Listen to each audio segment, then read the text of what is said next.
Good morning, everybody. Good morning. It is really, really exciting to stand here, even though I still feel, Mary and I both need a step stool up here so you can properly see us. Good morning. My name is Tessa Balich. I'm the chair of the Cord Academic Committee, and it is my enormous pleasure to welcome everyone back to in-person Cord meetings. We are really excited to be able to be here for the first time in 2 years and have a great program for you today with our Spring Cord Conference. I had the pleasure this year of not only starting my term as the Cord Academic Chair, but also serving as the program co-chair. I'm going to turn things over to my fellow co-chair, Dr. Mary Mulcahy from Tulane University, to kick things off. Great, thank you so much. Good morning, everyone. Nice to see everybody here. We're really excited about the program this morning, and huge thanks to all the faculty who will be participating, and we're looking forward to a great discussion throughout all of these symposia. So I'm actually going to move right into recognizing our Coordinator of the Year.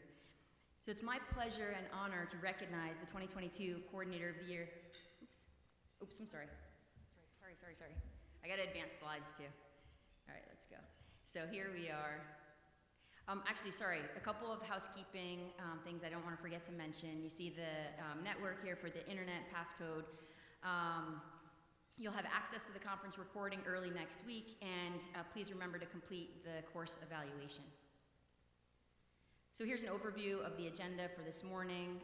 We're going to start with the Coordinator of the Year, as I mentioned, get an update for ACGME, talk a little bit about the resident curriculum from Dr. Tornetta. We'll have time for a Q&A, and then we'll move into our symposia, starting with the medical student symposium, having time for Q&A after that, then the resident, and concluding with the faculty symposia, and we think it's going to be a great discussion, so we're really looking forward to this. Okay, now, so it is my pleasure and honor to recognize the 2022 Coordinator of the Year nominees and announce the awards. We were thrilled to begin this award virtually in 2021, and these awards were awarded to Kim Rising and Julia Panzano, and I would love to have both of you stand.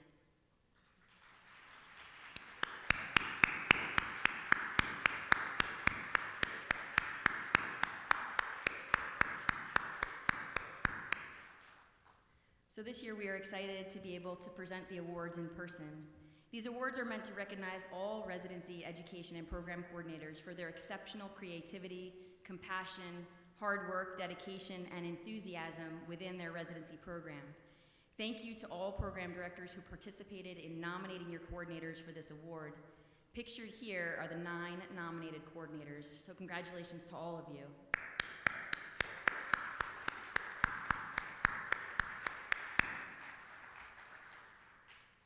We look forward to honoring coordinators during all Spring Cord conferences for many years to come. And thank you to the volunteers who participated on the review committee. They carefully and thoughtfully considered all criteria and expressed the extremely difficult nature of making a decision among so many qualified candidates. Each awardee received complimentary registration to this morning's conference and will receive a framed Coordinator of the Year award certificate. And now, the 2022 Coordinators of the Year. Vicki Norton from the University of Maryland Medical Center Orthopedic Residency Program was nominated by Dr. Frank Henn, who said, "Vicki has contributed immeasurably to our residency program. She works tirelessly to ensure the program runs smoothly. Our residents and I all feel more fortunate to have her as our residency coordinator. Congratulations, Vicki, and thank you for all your hard work." Unfortunately, Vicki is unable to be here in person. In her absence, Dr. Henn, would you please stand to represent your extraordinary coordinator?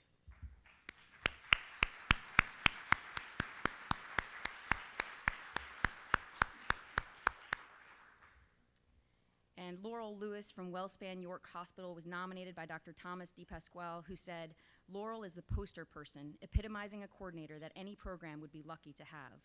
Laurel is more than Coordinator of the Year. She has been Coordinator of the Decade. Congratulations, Laurel, and thank you for your dedication." Laurel, please stand.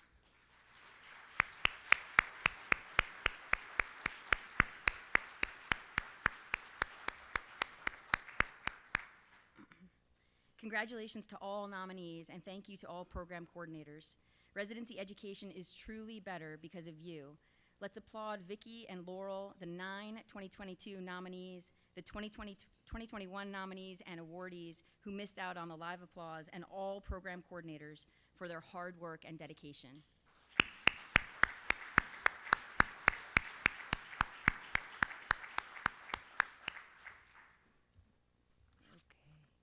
And now I would like to introduce Corey Parker and Dr. Elise Ames, who will come up and give the ACGME Residence Review Committee update.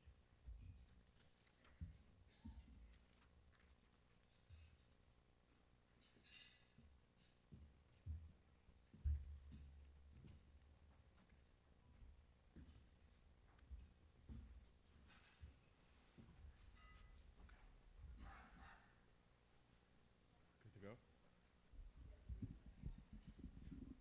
Hey, good morning, you all. So I guess the first thing I have to say is that I am truly real.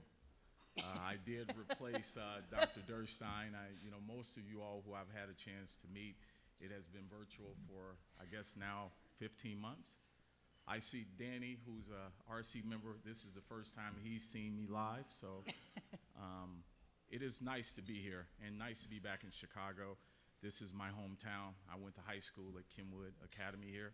So to be speaking in front of you, incredible surgeons and support people, and of course, your coordinators, it really means a lot to me. So that being said, I want to definitely jump into the presentation. I'm here with Dr. Ames, who is our chair. We do not have any conflicts of interest to disclose at this time. And so the topics that we're going to cover today, which is going to really be a close repeat to what was discussed at ARCOS yesterday, we're going to give you a quick update of the staff, our current committee members. We'll look at a little bit of the accreditation and program statistics from the past academic year. And then we'll also go over some recent program requirement updates and current RC initiatives that I think would be very helpful and interesting to the group. So, as you can see, Dr. Elizabeth Ames is our chair, and Dr. Charlie Carr, who I don't see here, but he will be finishing not only his term with the RC, but he will also be retiring from Dartmouth this year. So I definitely want to thank him, as well as Dr. James Taylor, who is our public member. He will also be leaving the RC, and they've all served amazingly. They really helped transition me in, and I would greatly miss them. And so our incoming members is Dr. Paul Gladden from Tulane University, Dr. Greg Guyton, who is from MedStar, and Robert Scott Huber is our new public member who will be starting come July 1. And so just some statistics for you all. At the end of the last academic year, which is basically the data that we were looking at when we did our program reviews this year, this is the total. Residency programs, there were 201. Fellowships, and this is inclusive of all subs under orthopedic surgery, was 263. And then the pending applications that we ended the year were 2 within the fellowship category. And so as you can see, this is the breakdown in terms of accreditation status for the core residency programs. And I won't really go through this because I really want you to get to the part where you can really see what we're doing in terms of upcoming initiatives. But this is the breakdown of that 201 based on accreditation status. I think the call out piece would be the number of initial accreditation. That just goes to show the successful transition of a lot of our osteopathic or prior osteopathic programs that have transitioned under ACGME. And then as you can see, and I apologize for the green, I am totally learning this colorblind piece. Red and greens are not good, particularly for males statistically. So I do get this, and next time it may be gray, it may be blue, but we're gonna get there. But as you can see, there has been constant and continuous growth in terms of orthopedic surgery programs. And so that's a positive thing. I mean, we all have experience and we see the shortages around the country. And when you look at subspecialty physicians, orthopedics has definitely put the investment in, and there are just a number of programs that continue to pop up. So our hope is that we continue to see a good stream of programs continue to grow. and naturally we want them to be sustainable. And then this is just highlighting the fact that we made a solid transition in orthopedic surgery as it relates to the osteopathic programs making the transition into ACGME. I think the most important that you can see is that in terms of initial accreditation and accreditation without outcomes, which basically means for those who transitioned in, they haven't had any graduates under ACGME. But naturally, those programs are progressing and they're truly doing well. And then for those who have made the transition, they have the ability to maintain the osteopathic sort of standards and approaches. And so there's a recognition status that is available. And as you can see, you know, many programs that have made the transition have decided to retain a lot of those elements. And so with that being said, I am going to turn it over to my co-presenter, Dr. Ames. Thank you.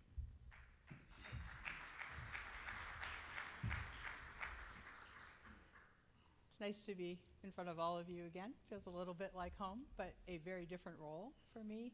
I took the chairmanship in July, so I'm learning along with Corey. We appreciate all of the ability to reach out to you and to work with you, and I will continue to do that.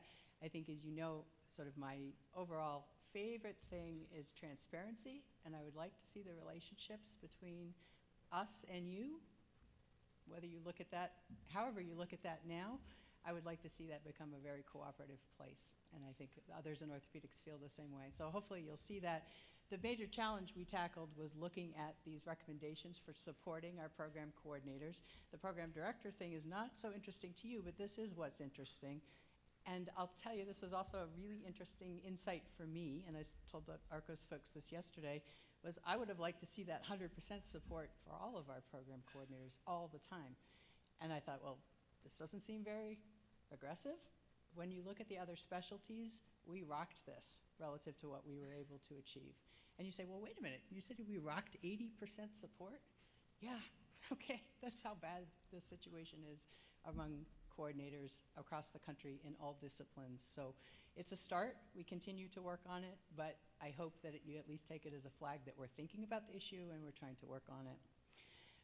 Initiatives, so we have a few. So when you start working on this side of the table, from being a program director for 20 years, you're like, what the heck is all that? So this is all of that, and I clearly don't have time to focus on all of that with you, so I picked 3 things that we do a ton of that I both wanted to sort of just introduce to you, and also because the first and most important thing I have to tell you is that for better or for worse, I personally believe for better, ADS is going away. The ACGME has made what is now down to a 3-year commitment to completely retool the data side, okay? Now, maybe that's good, maybe that's bad. I guess it depends on what the product is. But what I can tell you is that Corey and I have a huge seat at that table, and dealing with case logs and the way that's handled, dealing with scholarly activity and the way we're tracing that, dealing with the surveys. These are the 3 big sources of data that we get about your programs. This is really what we see, other than talking with you and with site visits. So I put that out there. Stay tuned. There's a lot of change coming. There's a lot of, you know, I have as many gripes about the case log system as you do. We're working on that. We're starting with a mission of change for the better. That's my goal, right? If I don't pull that off, you can throw eggs at me in a couple of years, but we'll see how it goes. So I think of case logs and citations in general as a batting opportunity, right? We tend to think this is a bad thing, and actually it's an opportunity for improvement. And once you shift your thought to that, it gets a little bit easier. So you'd say, well, what do I mean? Think about it from a QI point of view. An AFI from us, which is usually the first communication you get from us, is to say, hey, we're red flag, we're kind of wondering about this. You might want to create a plan. Usually you see citations when we haven't seen any forward motion on that, and you might say, well, how the heck do you know what we're doing? We only know by what you tell us. We know by what you write. Okay, this is why this is so important. And the coordinators, I talked about this a lot yesterday. I do think you'll probably be interested in some data. So this is looking at 2021. This is the total breakdown of what we do. Procedural experience, that red is case logs. I made it red. It's only a quarter of what we do. So it seems like it's everything of what we do. And I think from you guys' perspective, it seems like that's all we do, right? But it's actually not. There's a whole lot of other things going on, and that's important. This is just showing you that the AFIs are a little bit different. The AFIs tend to be broader than the actual citations. So let's just look at case log data for a minute. As I said, it's about 24% of our work. So if you were going to redesign the case log system, which is what we're faced with doing right now, what would you do? Well, you might look at this idea of, is anatomy the right way to think about it? That's what we do. Are the minimums sensible? I would argue not. There's a huge effort. So as part of the overhaul, we're going through looking at all of this as well, right?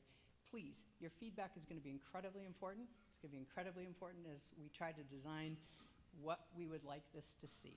Cannot promise we'll get it, but we should try to design it. Scholarly activity is another piece. This is really hard for all of us. Our concern as an RC is when we see that no activity at all. Is that a reporting problem? It's hard to get faculty to give your coordinators what they need to fill this out. So, what we need to do is think about what counts. In this day and age, we classically have always used PMIDs, but in this day and age, electronically, people are doing all kinds of innovation in the education sphere, and we need to start shifting to think about how we're going to acknowledge that and recognize it.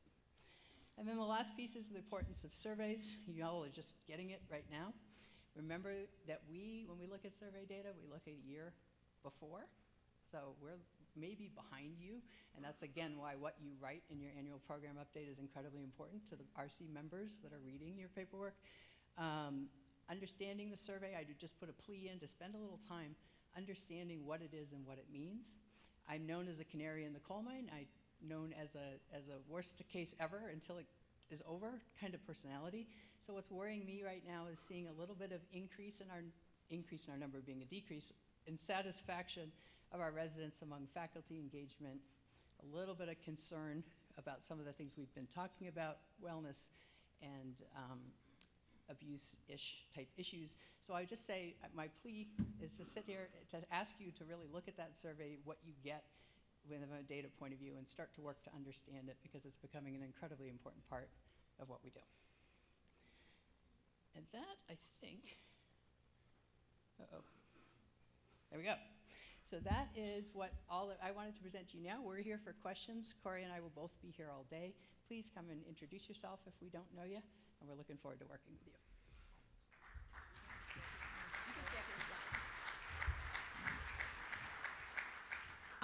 Thanks so much, Elise and Corey. I think we'll have time for Q&A after Dr. Tornetta finishes. So next up, we will have Dr. Tornetta giving us an update on the AAOS resident curriculum.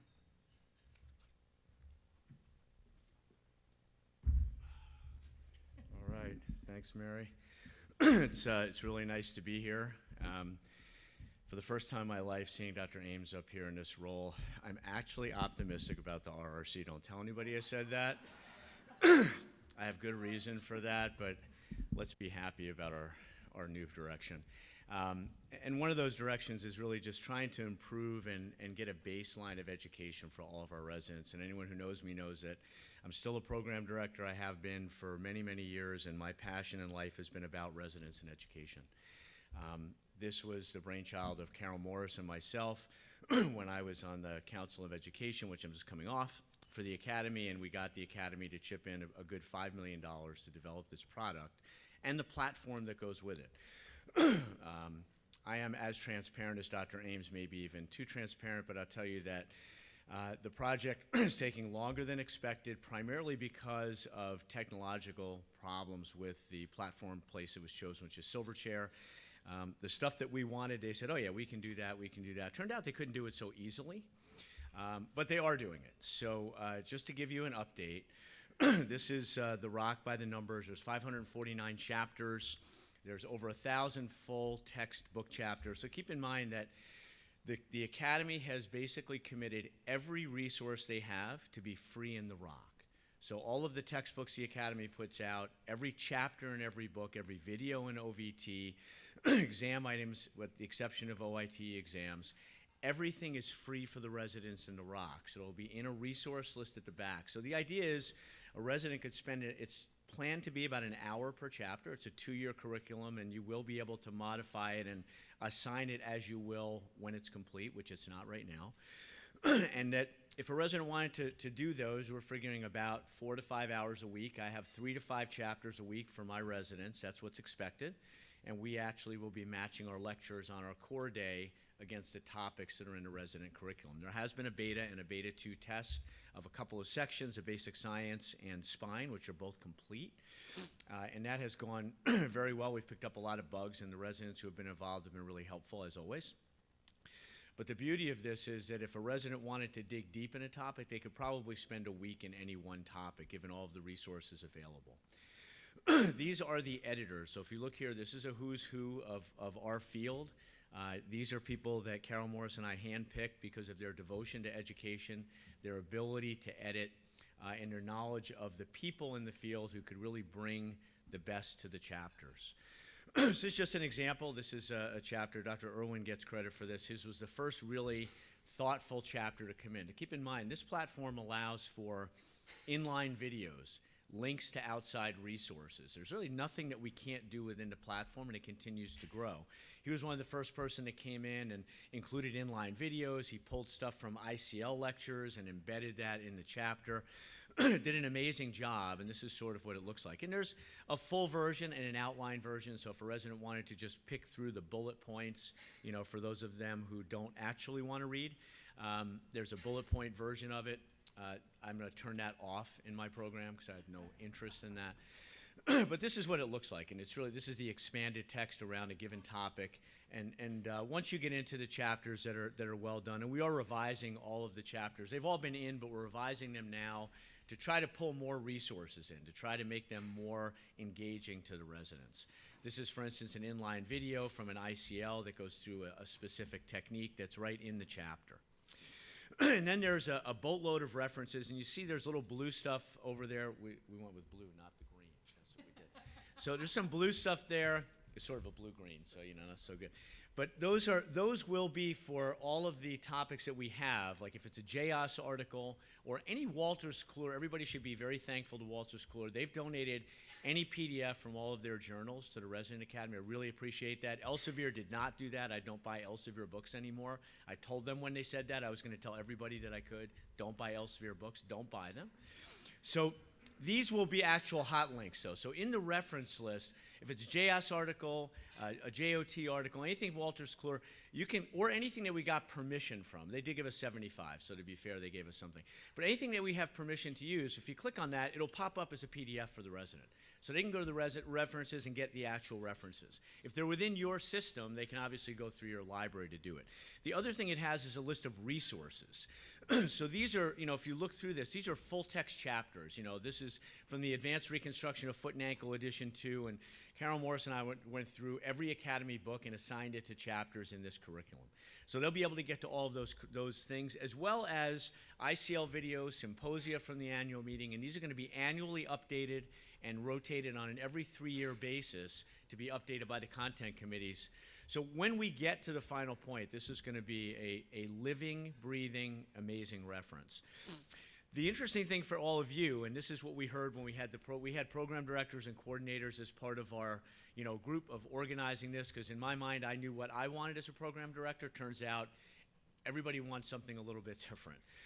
One thing that seemed very consistent, though, is the ability to track how the residents were doing in terms of two things. One, time spent studying, and this has been shown by the ACS that even 15 minutes a day in their curriculum, which by the way is terrible, but even 15 minutes a day correlated with not being a failing resident. And there's other studies like that. The CORG group, I presented this to them, and we are going to look at this. How do people do on the in-training? How are they as residents compared to the time they spend in the platform? We're going to be able to track that time. So you'll know if your residents are actually doing the work or not. The other thing we'll be able to do is we'll be able to track the pre- and post-test scores. Obviously, initially, we don't have background information, but as this gets utilized year over year, we're going to have information about where does a PGY2 do on a pre- and post-test score for sagittal imbalance of the spine, right? I know this attending would do terrible, but a lot of the residents would do really well. And we can track that. So you'll be able to see areas of weakness, and you'll be able to see residents who are starting to fail. One of the main things we wanted out of this was the ability to remediate. So if you see a resident starting to fail, you can assign them extra things from within those topics. You can assign them anything in the resource list. You can assign them to redo chapters. So there's a lot of ability to use this. Now, it's going to be something that you and your coordinators are going to have to learn like any other program. And I can tell you right now, the program director side sucks. It's terrible. It's what Silverchair gave us, and it looks awful. These are some mock-ups of what it might look like. So this is sort of topic performance. You can see on the bottom, this is like how does a resident do, how is the program doing in these various topics as you go. And I know the screen is a little bit small, but you can really get an idea for how are they performing in the different areas. This is again going to be hard, and I can send this deck out if anybody's interested. But this is sort of a by resident, how are they doing on the pre and post tests. And these columns are all going to be reassigned to some other things that we have in mind. But the idea is to have some very reasonable dashboards that program directors and coordinators can look at to say, hey, you know, this week, resident A didn't do so well. Next week, oh, wow, they're not doing so well on this. This is maybe a weak topic. So I think within 2 weeks, you'll be able to know if there's an issue with any given residence if you're running this curriculum. This is just an example of total time spent. So this is the time that's spent in the curriculum by resident compared to resident year compared to other people in other programs. So you'll get an idea of how hard your residents are working in here. Yes, there's probably a way that they will figure out to turn it on, not do anything, and show something up. I agree. They're smarter than me, but we're getting there. We're getting there. And this is sort of the timeline. So initially, we wanted to have everything done by December. We did have all of the chapters in by December. The platform itself, however, was, in my opinion, not ready for launch back in December.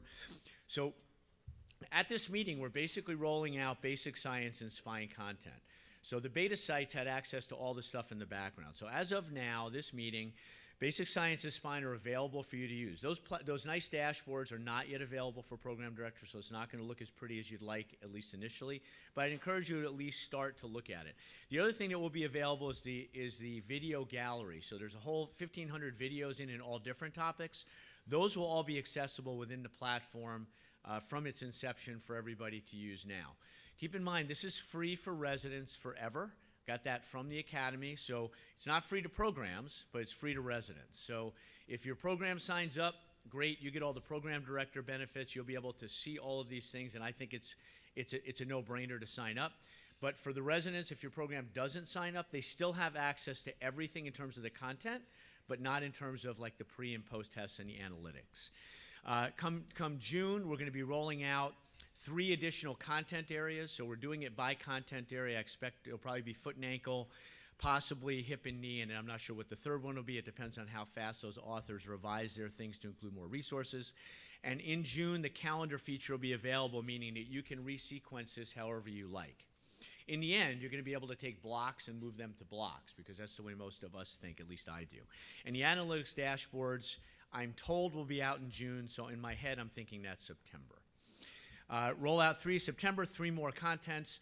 Then the calendar feature gets completed in September, and by December, we expect to have everything out, which will give you really enough time to implement for July of 2023, and that's sort of our goal. I don't know, Mary, are we taking questions now? Okay.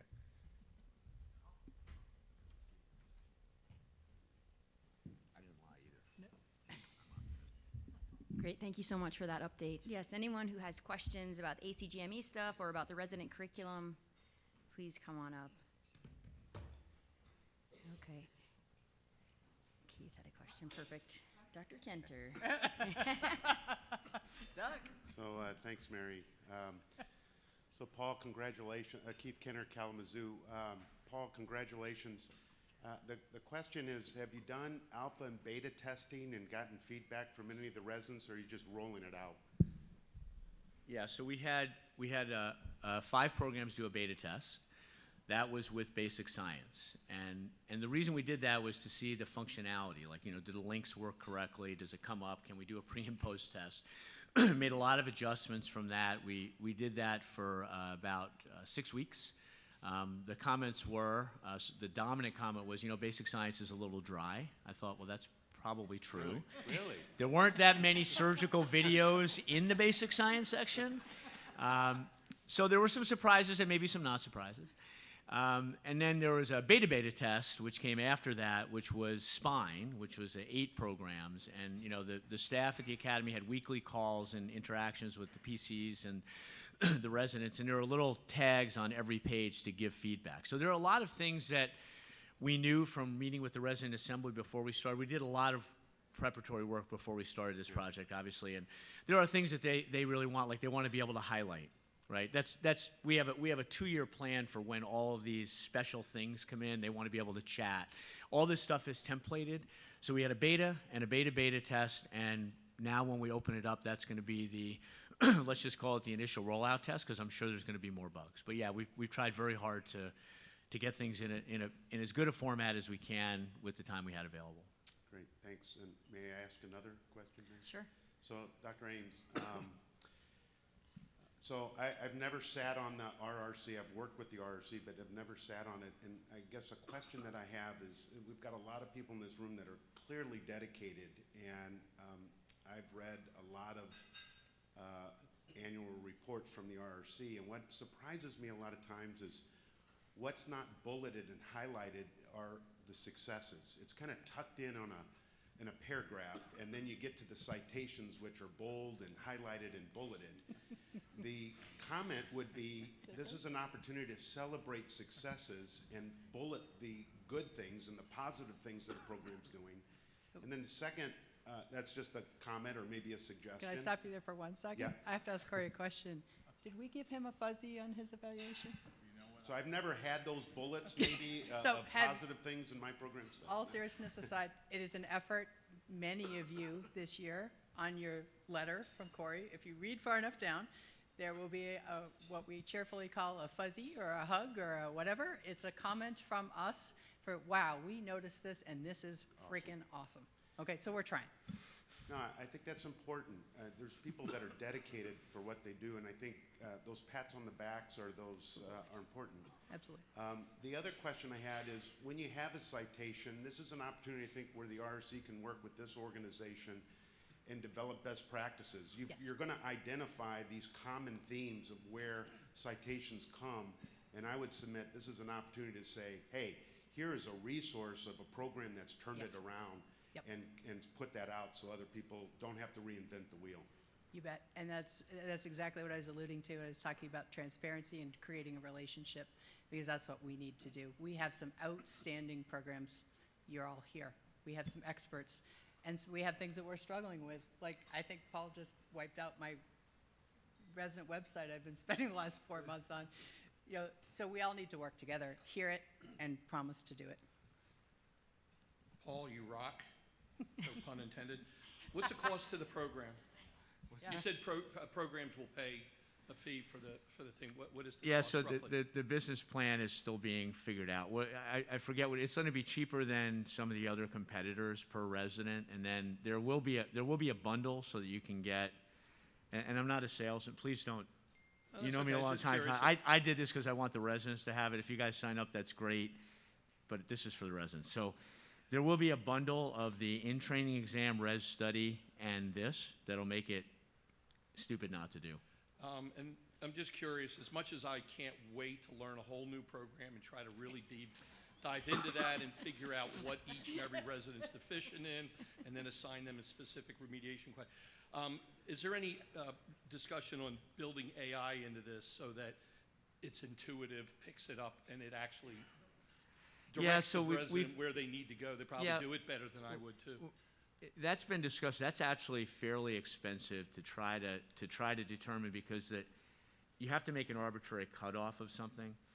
But I think that the residency coordinator of the decade is probably going to be the one looking through to say, because there's going to be some dashboards, right, that will be helpful in terms of percentages. So I right now get a thing from my coordinator every freaking week of the case log, so I can go through and say, not did they do enough micro, because they don't ever do enough micro. I'm trying, I really am. But I look at the ones that, like, they didn't log any cases this week, right? So that's like an automatic email, like, what the hell are you doing, right? So I think this is the same thing. I'm going to look at this dashboard, and I've been looking at the ROC dashboard, which is not pretty right now, but every week, to say, how are people progressing? I don't think it's going to be that difficult to do. And then Dr. Ames, outcomes are always important, obviously, and we always know and we hear back about Part 1 passage rate. Yes. And but what about Part 2? That seems to get lost. And obviously, we all know taking those two tests is a whole different way of learning and presentation. Correct, and you're going to get a little bit of my bias here because I'm still working to struggle to understand this too. We do see Part 1 and Part 2 separately. I think part of the problem is this rolling average concept. So we look at the scores that we are looking at are on a rolling average and the year changes, and then is it the same population? In other words, if you have a problem with Part 1, do we then see that show up in Part 2 3 years later? That's the education question, right? I haven't figured out how to get that information, but I'm doggedly working on it for you. The other piece we would like to see is, and I think I saw David here, and there have been discussions about how can we get that data in a timely way so that everything starts to look together, so that we're not chasing 2-year data with your board scores and 1-year data with your case logs and so forth and so on. As I said, the grand computer in the sky is getting redone, and hopefully that'll help us with all this stuff, but I'm a little skeptical about that. And I had a pleasure of having a virtual meeting with Corey last fall, and you're great. And we're all going to love him. He really is. Stay a long time. I have a quick question for Dr. Tornetta. So when does the timeline for the 1-year trial start before programs? July will- 23. July 2023, okay. So the program should in theory be complete by the time that the trial period actually starts. Yeah, if the timeline stays, which I've been fairly aggressive about trying to get an honest timeline because I've been tricked a few times. It looks like December's pretty realistic, which means hopefully you guys will be able to play with it, for a fair amount of time and figure out where you want to institute it. When we met with the very kind volunteers from this group that helped us to say what we need, it's very clear people will implement this in different ways. If you're weak in X, Y, or Z, you may use the rock. Maybe you have lectures that are really strong somewhere else. You're not going to use it. So you'll have time to see it. Okay, thank you. And I think we have time for one final question. Yeah, this is for Dr. Turnetta as well. Given the difficulties through the pandemic, is there any consideration for some of the other types of issues that could be taught to resilience, grit, leadership as later chapters? Thank you. Yeah, absolutely. So there's a general practice chapter that covers a little bit of that stuff, and then that's going to be some of the stuff that we expand over time. But absolutely. Great, thank you so much, all of you. Thanks for the great questions. We're going to transition to the symposia.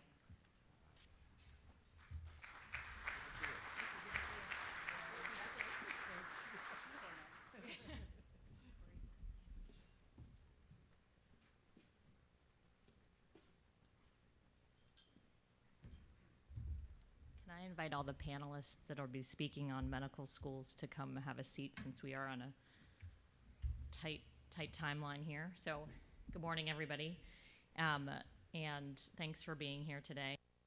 We're going to move on to the first part of the panel. My name is Nikki Schroeder. I'm an associate program director at University of California, San Francisco. Some of the impetus of this was to talk about the characteristics of medical schools. And in doing so, I've been assigned the allopathic, and I know that the majority of people out here are from allopathic schools.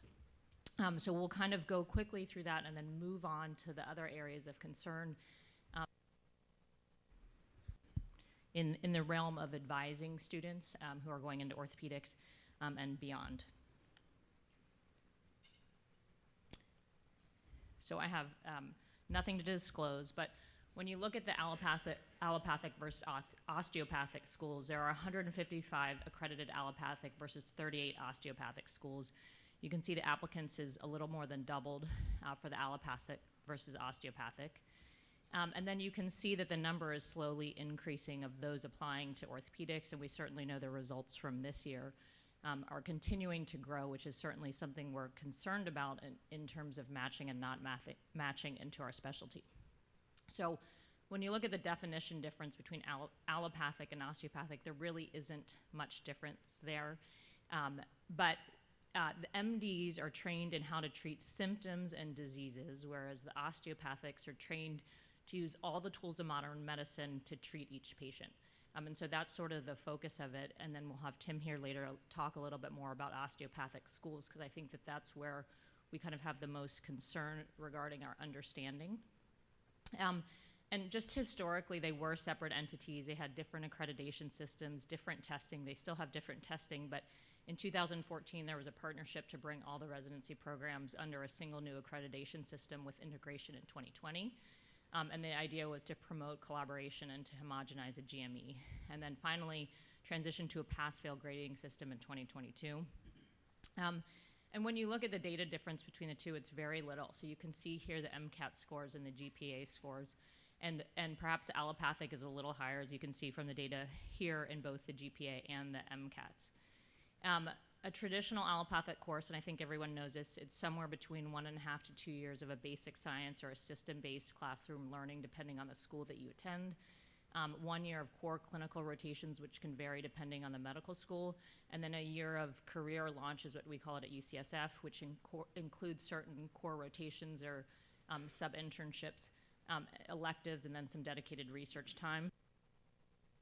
When we look at, for UCSF, when we look at what the objective assessments are for first and second years, it's often written exams, it's some QI assessments.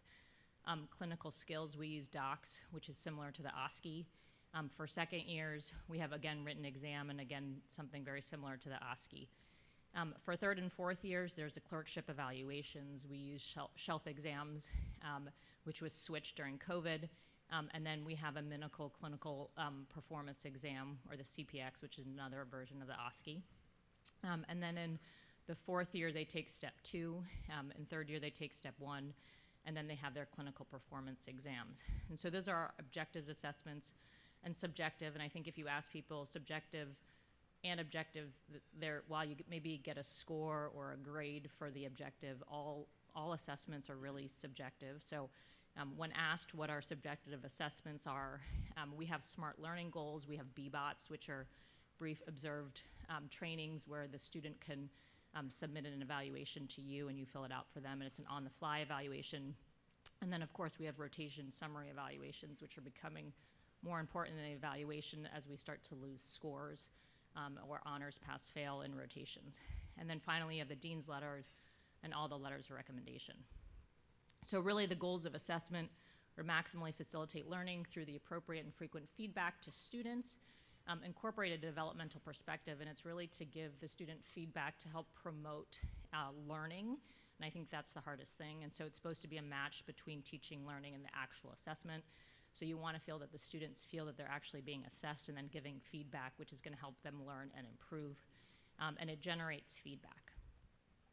So I think the main issues that we see here, and this has been a discussion in CORD for several years, is a lot of DO schools don't have affiliated hospital systems, and we'll hear about that a little later as well. They have lack of associated orthopedic programs. They might have lack of mentorship because they don't have these programs, potentially a lack of research opportunities, and then just a lack of understanding of the general allopathic schools of what osteopathic medicine is. There was a study done recently, which is a retrospective review of the NRMP in 2018 and 2020, and they looked at matched applicants, and then they divided them based on kind of the difficulty or the competitiveness of the field that you're going into. And what they showed when orthopedics was classified as a highly competitive, that there was a higher match rate for allopathic versus osteopathic. There was higher research in the allopathic group, and then the USMLE scores were slightly higher.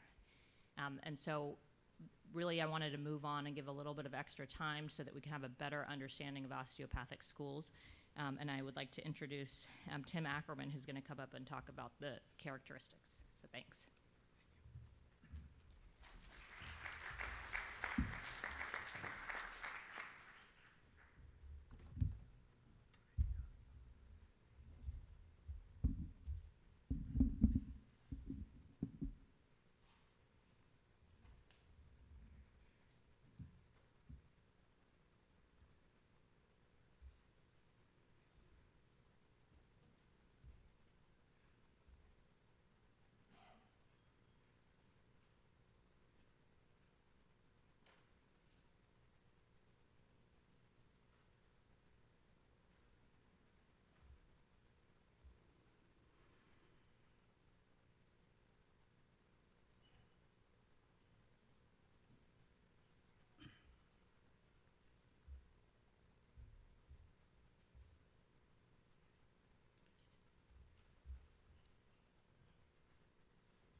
Good morning. Today I will be talking about the osteopathic medical school characteristics.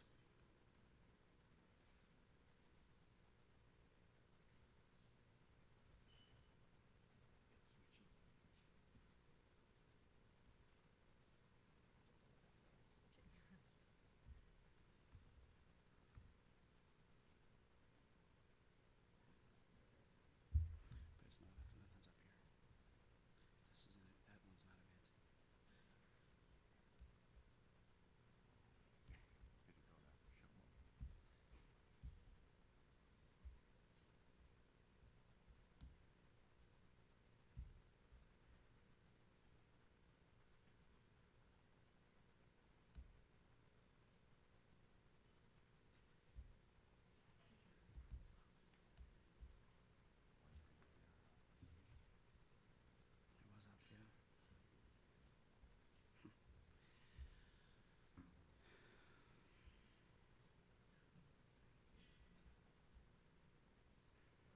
yeah. It's not coming up here at all.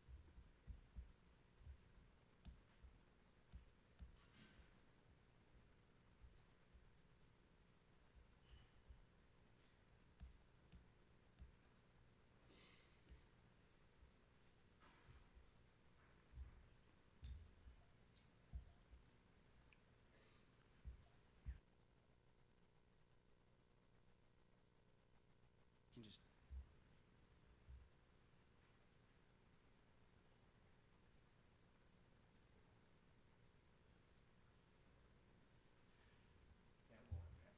yeah, it's fine. I can do.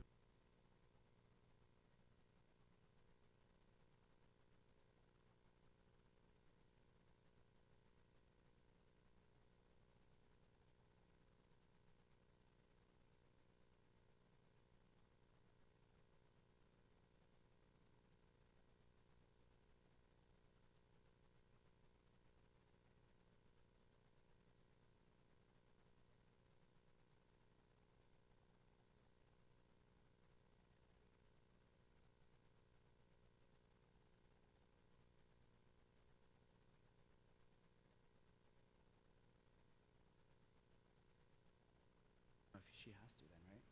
I just click.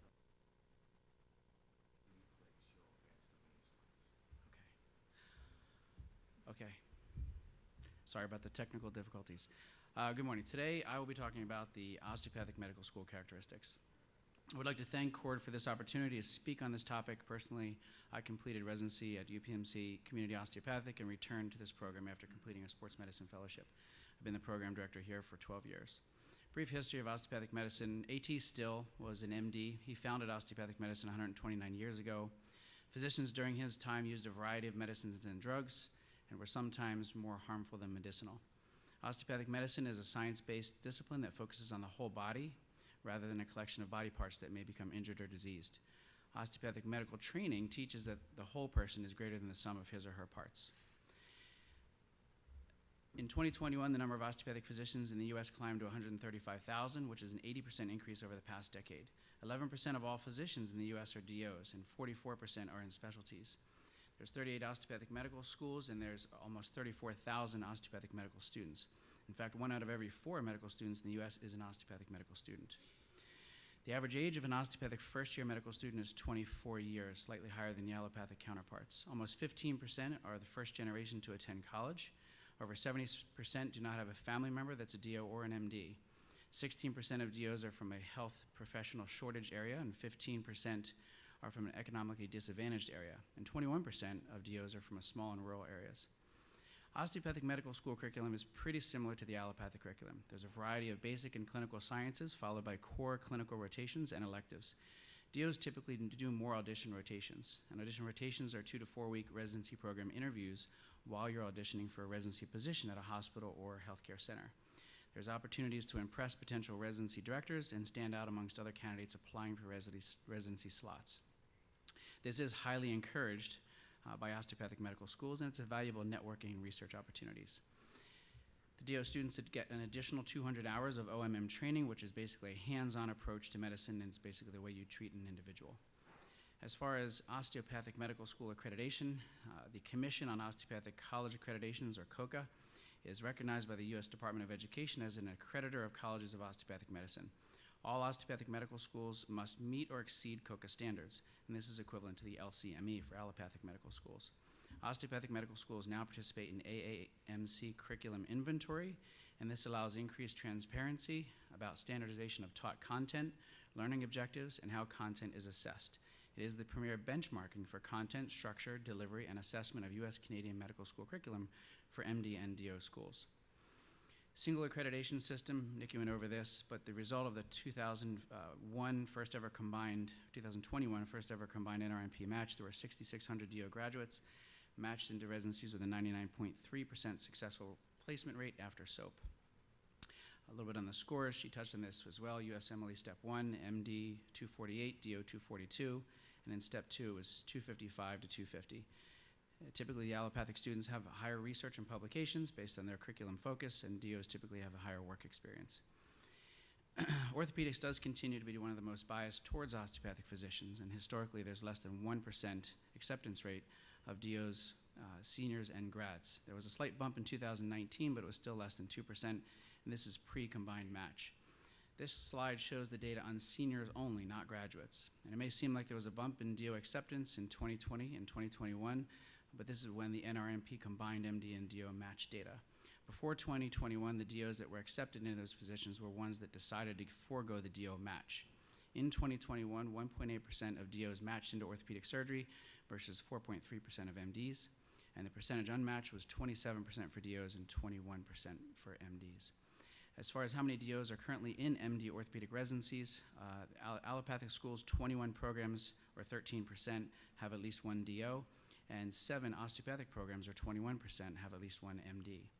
This information was from the 2021 Orthopedic Program Director Survey. It shows that 28% of PDs would never interview a DO fourth-year medical student, and 58% would never rank a DO graduate, versus 10% for an MD grad. So why are DOs generally not accepted into MD residencies? There's been many discussions out there, and some of the talking points have been that DOs are not real physicians. They have limited practice rights. They're like chiropractors. Osteopathic physicians are the same thing as osteopaths, and DOs are just doctors who couldn't get into MD schools. There are still a lot of discrepancies and biases out there. Earlier last year, on a visiting student rotation information, a university had posted that it was only interested in MD students. An additional one, there was a letter of recommendation by a faculty member from a prominent university residency program. This letter extolled the student's excellent USMLE scores, research and publication, and her motivation and enthusiasm while on service. Yet the letter did clearly state the elephant in the room because the student had matriculated into an osteopathic college. The letter writer wrote that the applicant should not be dismissed because of her educational background. Additional one is a program director of a surgical program at an academic center recommended that interested osteopathic students should, quote, identify other residency programs that accept DOs into their program. How do DOs get educated and licensed? They're licensed to practice medicine in all 50 states. They complete 4 years of an osteopathic medical college, internship, residency, fellowship. They pass medical and board license examination. They're able to apply to residency or fellowship in the United States, and they're board certified through the AOA or ABMS. There does appear to be some area of confusion as it relates to a US trained DO, which is a doctor of osteopathic medicine, and an internationally trained DO, which gets a diploma of osteopathy. The internationally trained DOs complete a 2-year program, but it's not a medical school. They are unable to practice traditional medicine, and they cannot prescribe medication or perform surgery. Interestingly, a major news network correspondent made a statement, quote, "We don't have any statement from an actual doctor at the White House. We have only heard from an osteopath." As far as personal experience with orthopedic residents, I've been a program director for 12 years. So we've had good experience, 100% pass rate, 100% graduation rate, no failures. As far as how do the residents, once they get into residency, perform on the OITEs, historically our residents have done very well. Percentile ranking is higher amongst all programs, osteopathic and allopathic, versus the osteopathic cohort only. The AOBOS 5-year aggregate is 96% pass rate on written, 95% for clinical. DOs do hold some of the most prominent positions in medicine today, including overseeing care for the President of the United States, NASA medical team, Olympic athletes, and many who serve in uniformed services. So final thoughts, osteopathic students are increasing in number now with over 8,700 students matriculating into the match of 2022. DOs are physicians along with their MD counterparts who are licensed to practice in all specialties. They are committed, dedicated, driven physicians with various background life experiences. They approach patients holistically and are taught to treat the entire person rather than just the symptoms. They succeed as residents and enter the community as contributing members of the society along with their MD colleagues. Program directors and faculty of all ACGME programs should evaluate students based on appropriate qualifications and should be treated fairly whether DOs or MDs. No student should be shunned or dismissed based on which two letters appear after their name. There should be mutual respect and understanding between DO and MD colleagues without the historical view of osteopathic education being subpar. Moving forward, we hope faculty and program directors will support dialogue through faculty development to educate and reaffirm the commitment of the quality of both the allopathic and osteopathic medical students. Thank you.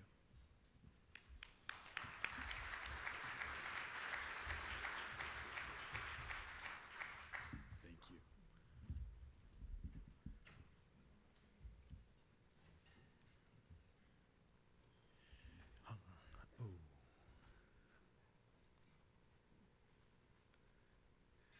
Hi, I'm Ron Navarro. I want to thank Mary, Tessa, and Nikki for inviting me. Not as much evidence-based medicine in this topic. I don't really have any pertinent conflicts to this talk. A lot of what I'm going to tell you is kind of level 5 and level 10, sort of one man's opinion. I want to tell you a little bit about the KP SOM, KP School of Medicine, but first I did a little bit of back of the napkin work, and this is unofficial, but there's about 40, potentially 40 medical schools out there that don't have associated residency programs from my count, just to give you a sense of the magnitude of what we're talking about. But our medical school just recently started in the middle of COVID. We take 50 students a year. It's a free medical school, and so we've consequently really had large interest in the school. And we are different in that, as you had heard from Nikki, we're not traditional. We're more longitudinal integrated clerkship-based model. Students in the first and second year are well into the clinical space. And so it really kind of condenses the basic science a little bit more. So I just wanted to get out there initially, what if a med school does not have a residency? In my mind, the musts are that the school should have honors within the curriculum. Some schools have gone away from this, but in terms of competitive residencies, of course, that's a student differentiator. We have really pushed for our medical school to know orthopedic physicians in the program, in the general clinical program, who are really have great reach into other into residency programs as really what I call influencers, and connect those students to orthopedic residents in both programs near and far. And so we've been very intentional about that. We also want to balance our opinions with others who might discourage an orthopedic path. In our medical school, it's based on the Kaiser Permanente system to a large degree, and there is a lot of preventative medicine there, which would make one believe that they would dissuade students from going into subspecialty programs and push them into primary care. So we just want to balance that so the student gets a balanced view of the potential and possibility. So the standard support for ortho-interested students, I think this is very basic, and you all do this all the time. Clinical educational series with grand rounds and journal clubs, hands-on labs, mentorship, shadowing opportunities, and advice on timing of steps, sub-Is, especially with step 1 becoming pass-fail. And so we're only 2 classes in, so our students will definitely be in that new paradigm. So I did talk about influencers earlier. So we need to really help our students as much as possible because there isn't an associated orthopedic residency program. So we get them involved in what's called a scholarly project. So I'm mentoring 3 students already who are doing orthopedic research projects that we're going to take them to publication. We've helped other students to be already published, and we only have, once again, 2 classes of students. And we also sponsor research through other groups. The recent Jay Parvizi work, I got students to answer many of the questions in there, and so we had like 5 different students on some of the questions there. So it's just trying to give them as best a chance as possible. Ortho Access, Ortho Mentor, the Ortho Show, things like that. We're trying to connect the students, and the students are so facile with social media, I have to say. They are hearing everything. It's to the degree that a lot of them were melting down after the most recent match, and I gave them a personal letter last weekend just to say, we still got this. And so what other types of things can we do to help them? We give them leadership opportunities. A lot of this is pretty basic to you all, and I'm really a neophyte in this world that you all have been in for a long time. We allow them to be officers in our orthopedic SIG, create awareness of opportunities for the med students like research scholarships in and outside of Kaiser Permanente, get them to orthopedic academic meetings, once again, meeting people, professors from near and far who might come to talk at those meetings, and be intentional once again to introduce them to people, and involvement in other groups, other interest groups like EID related and others. So I hope I caught up some time. We're still learning. This is not the conclusion. I don't know how successful we're going to be, because time will only tell when that first class either matches students or doesn't. I just thank you for the time.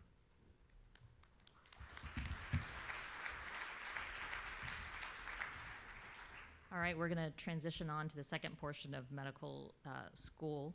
And we have a debate now between Dr. Templeton and Dr. Aoki on the efficacy and usefulness of a orthopedic shelf exam.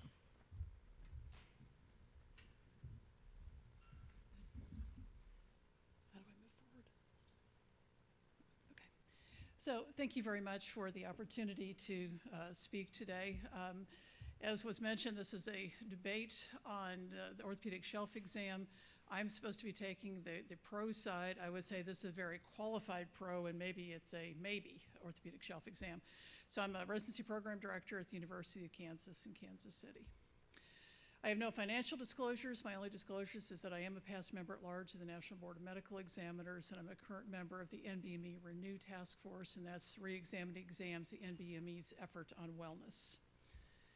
So why do we use USMLE scores? As you know, we've been using these increasingly, especially as more medical schools have gone to pass-fail. We need some sort of objective discriminating marker.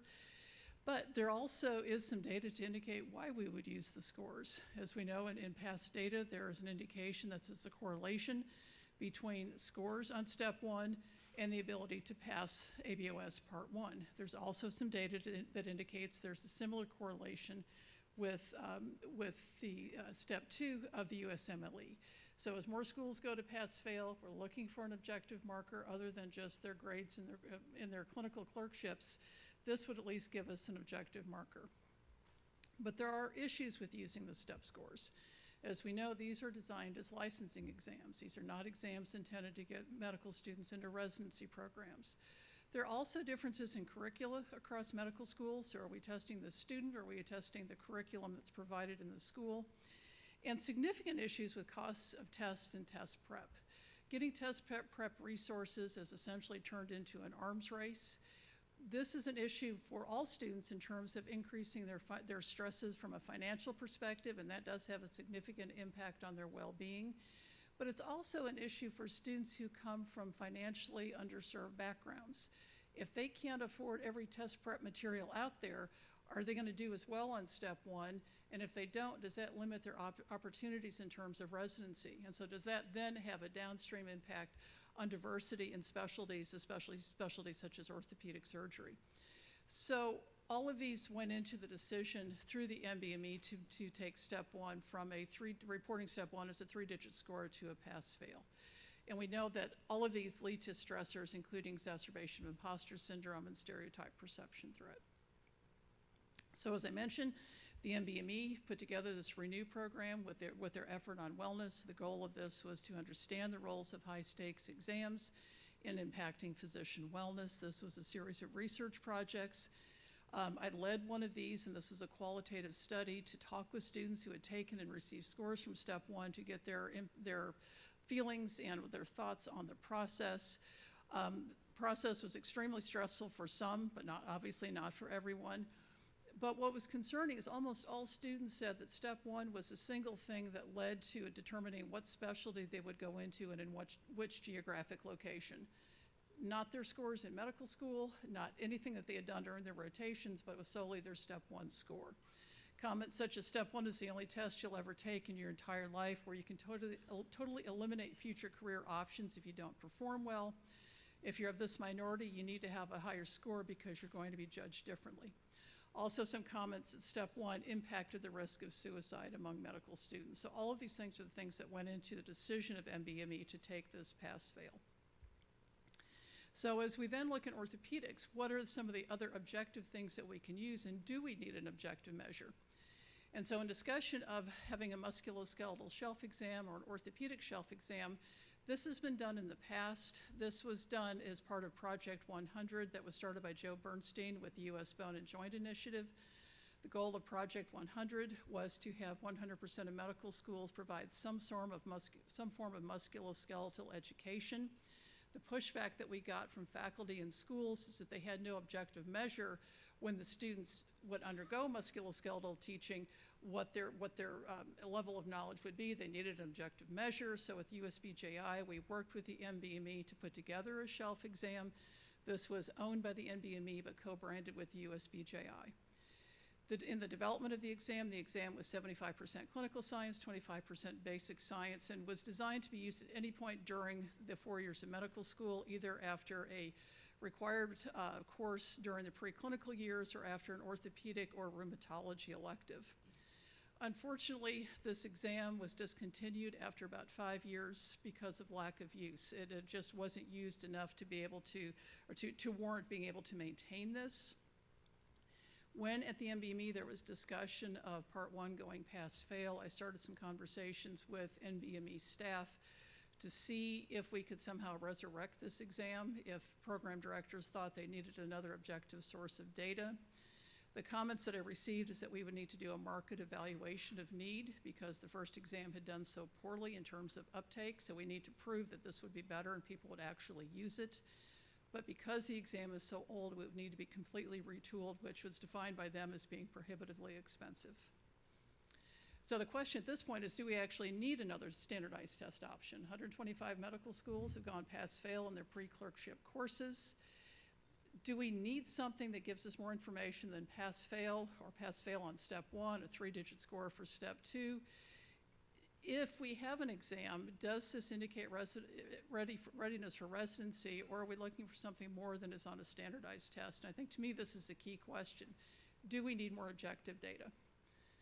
If we do, then there are options other than developing shelf exam, and certainly something easier to put together in theory and certainly less expensive. The NBME has their customized assessment services, or CAS. About 130 schools at this point subscribe. If you subscribe, you can use it without any cost. The school pays the cost. This is an exam construction interface with a bank of NBME items in both basic and clinical sciences. It was developed when schools started going more from a department-based curriculum to an organ-based curriculum so people can design their own exams. Once the exams are developed, they can be shared one-on-one with another faculty member at another institution or with that other institution in general, or it can be shared with anybody whose schools participate in CAS. Scores are reported as a percentile correct without standardized data, as this is a customized exam, although there is national data for each item that would be used. So this is an option. I think there are some problems when we look at this because, as was just discussed, not every place has an academic orthopedic department. So if you don't have an academic orthopedic department, how do you find the students to whom you would then give this exam? And if you don't have an orthopedic department or standardized musculoskeletal curriculum, if these students then do take the test, are you testing their ability as test takers, or are you actually testing their musculoskeletal knowledge? So again, this is less of a pro discussion, as more of these are the options, and maybe let's continue the conversation. Thank you.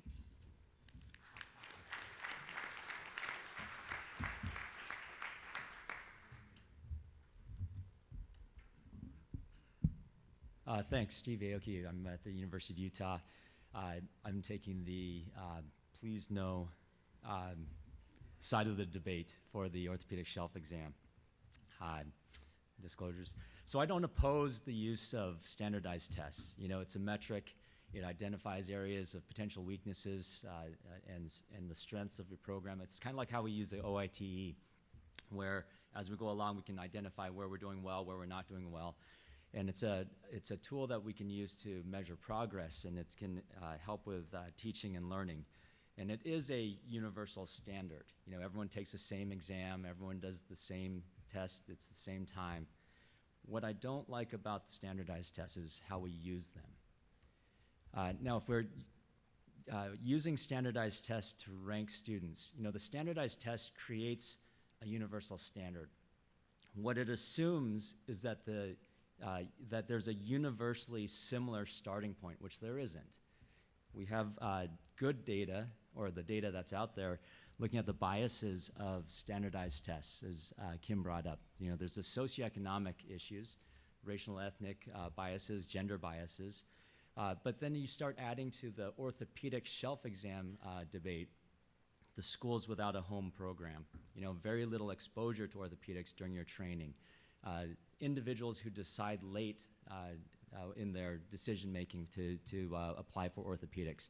There's variable study time, and then the presence or lack of mentorship.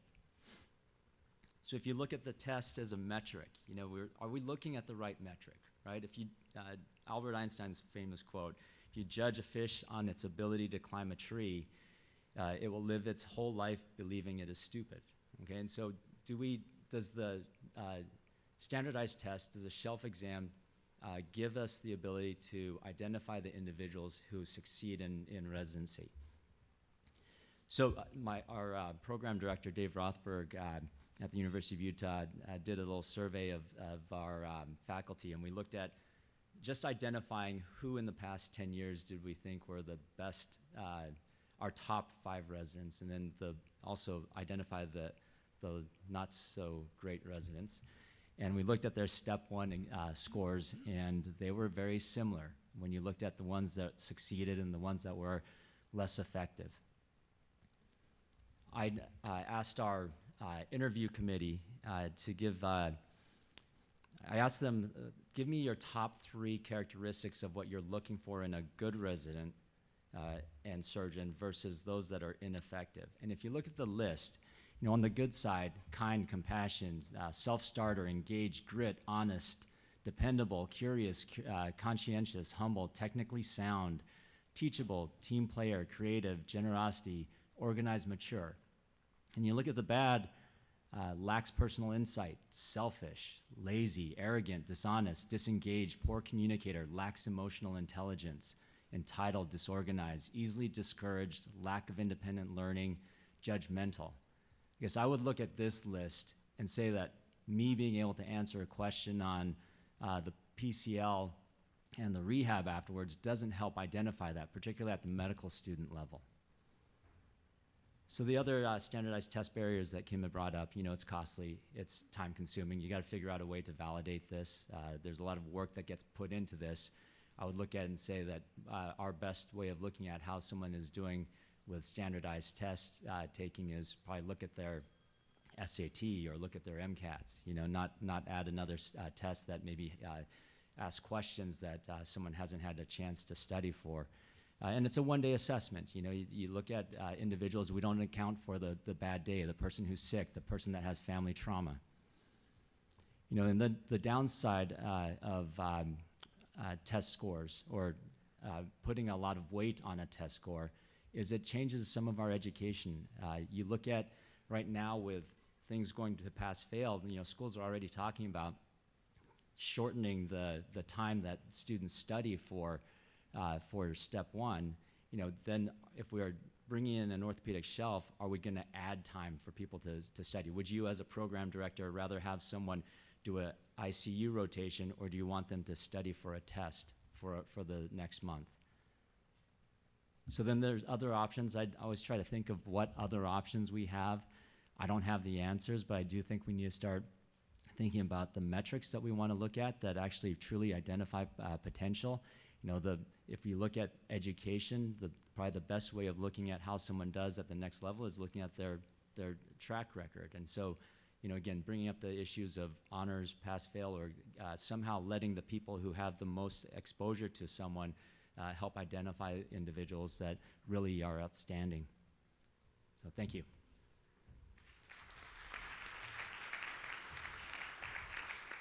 All right, so our final talk, and hopefully we'll have a minute or two for questions afterwards. We have Dr. Farnan here from University of Chicago, who will talk to us about objective assessments in general as they relate to medical school. Thanks. Good morning, everybody. I'm Jeannie Farn. I'm the Associate Dean for Medical School Education at Pritzker. I am not an orthopedic surgeon, so looking out into a crowd and not knowing anybody is very unusual, but at least I see some familiar faces. I don't have the answers for you on how to pick my students, and I think that Dr. Templeton and Aoki have just presented a lot of data on why there really truly aren't any objective assessments. And as much as I think there was a collective gasp in the GME community on January 26th of 22, the first offering of Step 1 as pass-fail, everyone seems to think that now Step 2 CK is going to be the answer to our problems. So this is from some in-press data that we've done on a meta-analysis of Step 2 CK. So just to remind everybody, the suite of the USMLE's exams, right, there's Step 1, there's Step 2 CK, now that Step 2 CS has been eliminated, and Step 3. So when we look at the predictive validity of CK, which no one's really looked at since that study in 2011, it really has a weakly positive correlation with some skills that you may be interested in as a resident, right? So their professionalism, their emotional intelligence, some of the characteristics that Dr. Aoki just brought up, professionalism. But when we drill down and look between non-surgical and training exam performance and surgical and training exam performance, it is not surprising that we have much better predictive validity in non-surgical and training exams because Step 2 CK's blueprint is roughly 75% internal medicine. So it really does not reflect surgical subspecialties or surgery at all. And so, you know, CK is not going to give you the answers that you need. It's not going to tell you who's going to pass your OITE or who's going to pass your boards. It's just another, you know, you must be this tall to ride this ride to get into residency programs. So this is not the end-all be-all. And we, medical schools, we are a part of the problem. I will fully admit that. I don't have an answer for you. I send you a 27-page MSPE full of paragraphs worth of things that you don't want to read. And so exactly some thumbs down, and it's true, right? I mean, I could send you a Post-it note with the information that you need to know about my student. And so kind of talk about what's going on in UME right now. Both presenters before me brought up the issues around bias, which are incredibly important, right? That is why there are no objective assessments. My school provides UWorld access for 6 weeks and 6 weeks of study time for CK and UWorld for a year to prepare. Not every school can do that. Not every student can pay for all of these test prep resources. Our students spend an average $4,000 per student on test prep, in addition to the free UWorld that we give them, right? So this is where disparities are just being amplified by using these test scores. And what's the data we give you? So here's this is from the curriculum inventory data that was mentioned earlier, how schools are assessing students during their core clerkship year. You can see the vast majority are using direct observation of clinical skills, some sort of internally developed metric to report that to you, and then convert all of these things, the shelf exam, the OSCE, into a grade. So I want you to look at the farthest left, pass-fail. So across the country, there has been a huge movement toward eliminating core clerkship grades that are honors, high pass, or some sort of tiered or structured metric. And I mean, while 24 schools doesn't sound like a lot, I bet you I could rattle off the U.S. News and World Report top 25 schools, and 20 of them are in that 24 that have eliminated grades. Now, clerkship grades also inherently fraught with bias. There's a lot of implicit bias, lots of really great work being done about clerkship grades and their bias. But again, this is just putting more and more sort of opaqueness into the MSPE and the information that we give you all. This is for third-year clerkships. Fourth-year clerkships, most schools are not doing any kind of honors with distinction during their fourth-year sub-internships and are really sort of focusing on the pass-fail. So where do we go from here? I'm not sure if any of you are aware of the UGRC. It's the UME to GME Research Consortium that was charged by the Coalition for Physician Accountability to really examine the transition from UME to GME and to really start to think about how do we improve this and make this more fair and equitable for our students. The impact on wellness is palpable. There's huge issues around diversity and diversifying a workforce. How do we fix this problem? Well, first things first, this is the fishbone diagram that came from that UGRC discussion. First things first, UME does not speak the same language. My students are assessed in a different way and different competencies than students from any other school in the country. We all use different competency frameworks. At least GME is at least somewhat on the same page and all using the same competency frameworks. But the first thing is that we all need to start to have a conversation about what are our expectations. And if you drill down to some of the issues around this transition, I don't blame you all for not trusting my data and my MSPE, right? I have a perverse incentive to get my student matched into your orthopedic residency program. So who are you to believe anything that I have to say, right? So I think what we all need to do is really come together to decide what is it that students need to demonstrate from a characteristic standpoint, and assess those and use those metrics to communicate to program directors. Because I think right now we're just giving you a lot of hand waving and a lot of data that is not useful. I think one piece that we haven't acknowledged in talking about any of this right now is the issue around the application fever. So I don't imagine any of you are able to do a holistic review when there were 875 spots in this country and there were like 27,000 applicants or something insane like that. That is why you have to use step 2 or step 1 on any of those things. So I think there's a multi-pronged approach to this, but I think at the end of the day, what we need to do as a community is co-create expectations around students for specialty and then ultimately be able to use that for selection. I think that's it.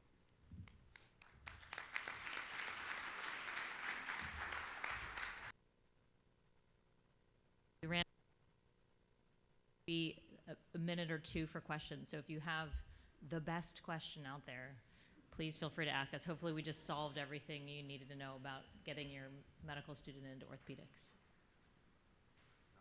Please go ahead.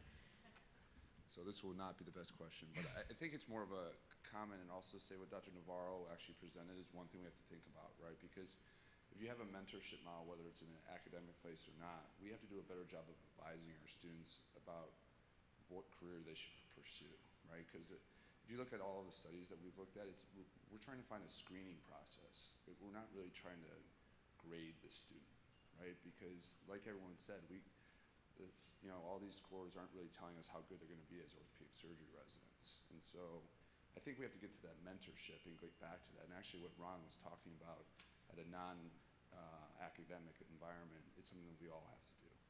Because otherwise we're going to have like 2,000 applications, and Right. I can't do that. So. Yeah, thank you for your comment. I do think that that's something that the Court Education Committee is working on, is making a national sort of database potentially, where you can have these resources for those programs that don't have specific student mentors or advisors. Yeah. Oh yeah. Just one comment toward that. I think Ron brought up the idea about issues around advising on timing of step 2 and step 2 CK. I mean, I think now with step 1 being pass-fail, most students taking it before the core clerkships, there's no longer that disincentive, I didn't get a high enough score, so I'm not gonna do ortho. Like, they're gonna go guns blazing into their 3rd year and then take CK at the end. And if they get a 212 or a 215, we both know that they're never gonna be an orthopedic surgeon. So timing of CK is gonna be really important, and there's a mad dash to moving it closer and closer to the end of 3rd year and having it done by July 1. And I would just say that in our program, we're considering, because we give them a lot of time, we built it into the program to study for step 1. And now that's pass-fail, they will have studied well, and many of them are going to take step 2 CK a little bit right thereafter, because it's all in their head, so to speak. Hi, Paul Giuliano from Penn State. I think that I'm not exactly sure what we're going to do this year, because we need some type of filter. That's part one. But from a program director standpoint, I thought everything that you all said was excellent. My problem is, once they get past the finish line through the door as an intern, what's the predictability of everything you said as far as passing ABOS type step 1? Because that's sometimes a problem, and we've encountered that a couple times. And we've had a couple superstars that have had very poor step scores and have gone on to be a superstar, and we've taken them. So. I appreciate your comment, and that's the best lob into the next series of lectures we have, since it's on residents and their performances. So I think we have 1 more minute. All right, we got you. I'm reticent to put a plug in for the osteopathic medical student applicant, because once it finally starts to get the playing field a little bit more even for the osteopathic applicant, I'm going to lose out on being able to pick from the best of the osteopathic profession. So it's a double-edged sword. I would pose that, yes, the scores may be slightly different, and only slightly. They're not that, I'm not sure if it's even statistically significant, but if they are, but it's only slight. If you think about it, I know at MSU is a perfect example. Their PG1s and 2s are both MDs and DOs. They take the same curriculum, except for the DO student who has to take the extra 200 to 250 hours, depending on the school, of training in osteopathic principles and practice, which is just more primary care for the most part, but the spin that the osteopathic profession puts on them. With that, if you think about it, that's 200 to 250 hours less that those students have to study for that USMLE score or, board or the COMLEX one, and or to do research. So that's, I think, where you see a little bit of curriculum differential that might create a bias and a differential in the test taking. It's interesting, I don't know how many MDs would sit and take the COMLEX exam because they're usually required to take the USMLEs. But most DO students are taking both the COMLEX and the USMLEs. So I wonder if a bunch of MD medical students in their curriculum took the COMLEX, what would be the differential that shows up there? So that having been said, I hope I live long enough, because my ultimate goal, those of you that know me, I'm Tommy DePasquale. You all know me because I am the guy who gets up here and always asks questions at every one of these meetings. The goal is to be working shoulder to shoulder. Equivalency, we all work hard. Good DOs and good MDs are equivalent. And I think you're absolutely right, whoever mentioned, scores don't necessarily make the best orthopedic resident. My top scorer didn't get through the program because the connection between his smart brain and his less intelligent fingertips just didn't match up. You know, so scores don't always matter. So I'm not sure how we're going to handle the lack of testing, but we generally, and I'm not sure is Harvard here? George, you were presented that you don't use scores. You haven't used scores, right? You don't have a cutoff.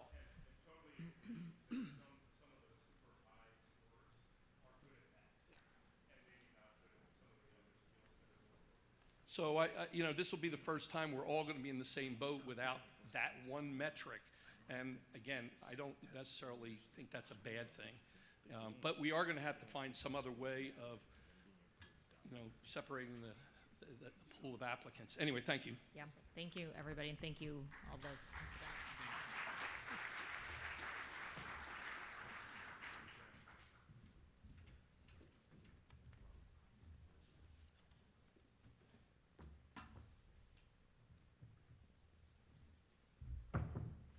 Hello, hi, good morning. My name is Afshin Razi. I'm a program director at Maimonides in Brooklyn, New York. If I could get all the panelists to come up, so we save some time.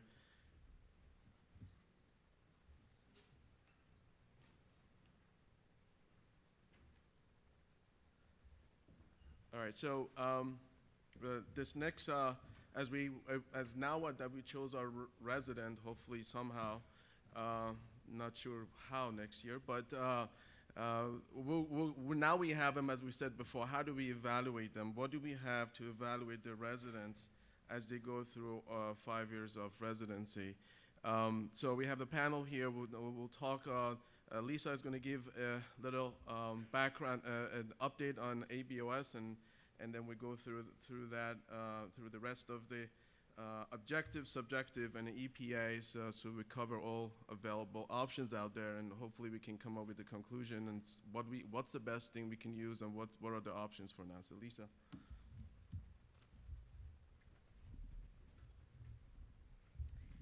Thank you and good morning. I'm Lisa Tatesman. I'm from the University of Washington, and I am up here today as a director and chair of the GME committee for the American Board of Orthopedic Surgery. So my section is going to be divided in half. I'm going to start with a brief update from ABOS and then move on to talk about some of the tools which relate to resident assessment. So before we start with what's new, let's start with what's old, and the mission of ABOS has not changed. And core to this mission is the highest standards for education, and thus the connection with GME. What has changed? In the past year, we've added on an ABOS resident advisory panel. I think the name says it all. We've started with a group of 4. These are very engaged individuals who are helping provide feedback and offer connections to the residents and our future diplomates. We are going to increase this panel, and applications are in, and we'll be selecting 3 new members to join this group in the next few months. There's continued program with the OITE linking study. For those who aren't familiar, There is a blueprint. That blueprint was recently finalized and is now in place. By a blueprint, that just goes to the overview of content so that the OITE and the Part 1 of the ABOS certifying exam are aligned. There's also a linking study where this is the third year where a bunch of questions are put on both exams, and the goal is to help identify minimum OIT scores that roughly correspond to a passing score on Part 1. A big piece of what the board is doing in terms of GME is focusing on this ABOS Knowledge, Skills, and Behavior program. I think a lot of you have heard about it, some of you are participating in it, and for several of you this is new. At this point, we have close to 50 programs onboarded and engaged in some manner, and in the past, this academic year, we have over 8,500 surgical skills assessment requested and over 1,500 professional behavior assessments. So thank you to the folks in this room who have participated, the program directors and coordinators. We are taking your feedback and input and really helping develop this program. What have we done to that goal? In the past year, we have really put a lot of resources into this program so that it becomes easy to use, both for the residents and for the programs. There's an onboarding toolkit with a handbook. There are training videos, and they're really nice because they're really pared down, right? You want to onboard and your faculty need to know how to do this. We've got like a 3-minute video that just is the bullet points, and then we also have some bigger content to go more into depth of detail, so you can kind of pick and choose what works. There's now an app to make it really easy for the residents to ask for assessments, and the reporting. The reporting tools have really been a big focus, and again, thanks to a lot of feedback from several people in this room, we're now able to generate reports which we hope will be very helpful to program directors. And we've also have a person now to really help, and for those who don't know, there's Mona. She's in the back. She can wave and say hi. There's Mona. She wouldn't let me put her picture up. For those interested, once you hear how wonderful these tools are after the second half of this presentation, you can reach out at just ksb@abos.org, and she will help you, and she's here to answer any questions. And then the final piece of the update is ABOS continues to work hand in hand with ACGME. There are some ongoing, very positive conversations with the goal of collaboration, specifically regarding the case logs and the milestones. You heard earlier on about all the IT improvements going on at ACGME. We really want to work together as things move forward and really minimize redundancy for residents and for programs and make it a better system for all. So with that, I'm going to move into the first talk for this group about resident assessments, and I am going to focus on the ABOS tools and milestones 2.0. As you've heard me say, I am up here for the board. I am not a current RC member, but I will talk about some of the linking of this at the end. So the big tool from ABOS is this knowledge, skills, and behavior program. I think we can all agree, even with the past questions and comments that we just heard, that it's this combination of medical knowledge, surgical skills, and professional behavior that are core competency needs for be a competent orthopedic surgeon. So what does this program look like? Well, it's been developed in collaboration with many other stakeholders, many people in this room over various stages, with the AOS, AOA CORD, and the board. So first, to medical knowledge. Tried and true, I think many of us, or most of us, accept the OITE as an assessment of orthopedic knowledge. No need to rebuild what is already there. Surgical skills. A lot of work has been done to develop both surgical skills and professional behavior tools, but this work was not started anew. Foundation to this is the O-score, the surgical skill tool that's been developed by the ABOS relies on this, the O-score, which is the Ottawa Surgical Competency Operating Room Evaluation Tool. And what that is an assessment tool, and it's formative. The study was done, thank you to the Canadians, looking with general surgeons and orthopedic surgeons, and to have a tool that breaks down a surgical case and assesses residents, and it did show validity between novice, intermediate, and advanced trainees. So what does it look like? It's a formative tool, meaning it breaks it down into 8 steps of a case, from pre-procedure plan, case preparation, knowledge of steps, demonstration of the technical performance, all the way through to just sort of how did it go. And what is the scale? It's a 1 to 5 scale from I, meaning the faculty member, had to do the case, to the resident was completely independent, 1 to 5. Pretty simple. There's a P-score then also, which is a summative score, which is basically an overall rating. Again, 1 to 5, novice to advanced. This tool was looked at in a pilot program about 5 or 6 years ago. Again, many programs in this room participated, and thank you. And simply speaking, we were able to show construct validity for differentiating levels of autonomy by year in training. So it's a validated tool. How does it work? This is all resident generated. The resident gets to own this. They get to say, I want more feedback, and send you a tool, a real quick evaluation. They log in, hit a button, faculty member gets a link either on their phone or as an email, and it looks something like this. Very simple. This is just one of the 11 questions, but knowledge of procedural steps, faculty member checks a box, has an opportunity at the last one to add some comments, submit, done.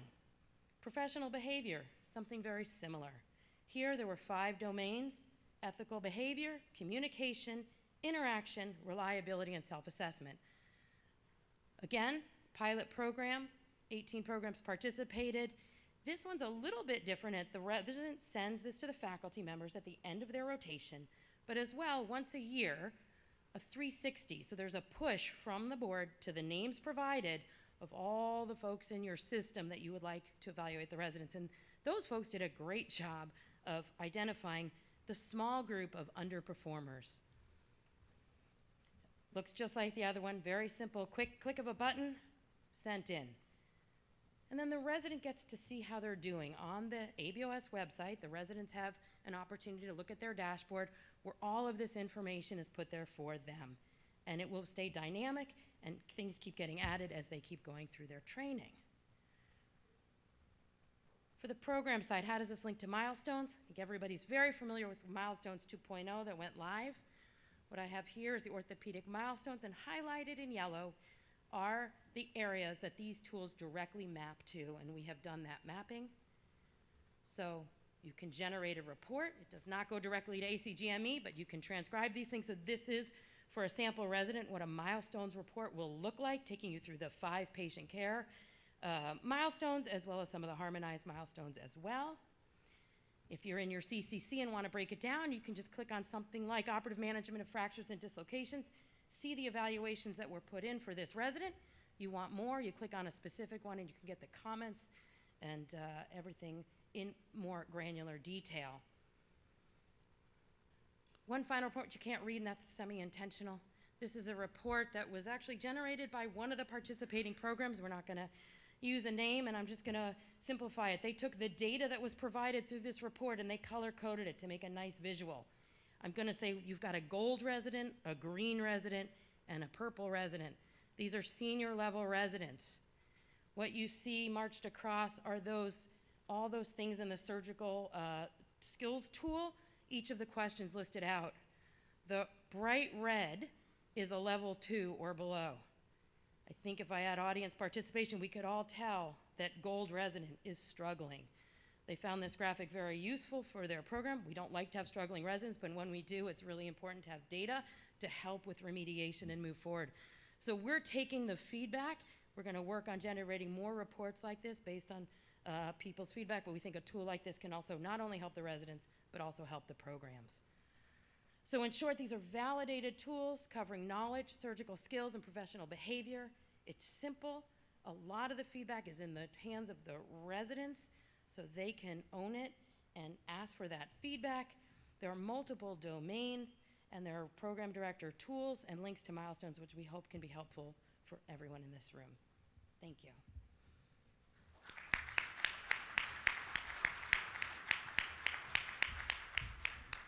Thank you, Lisa.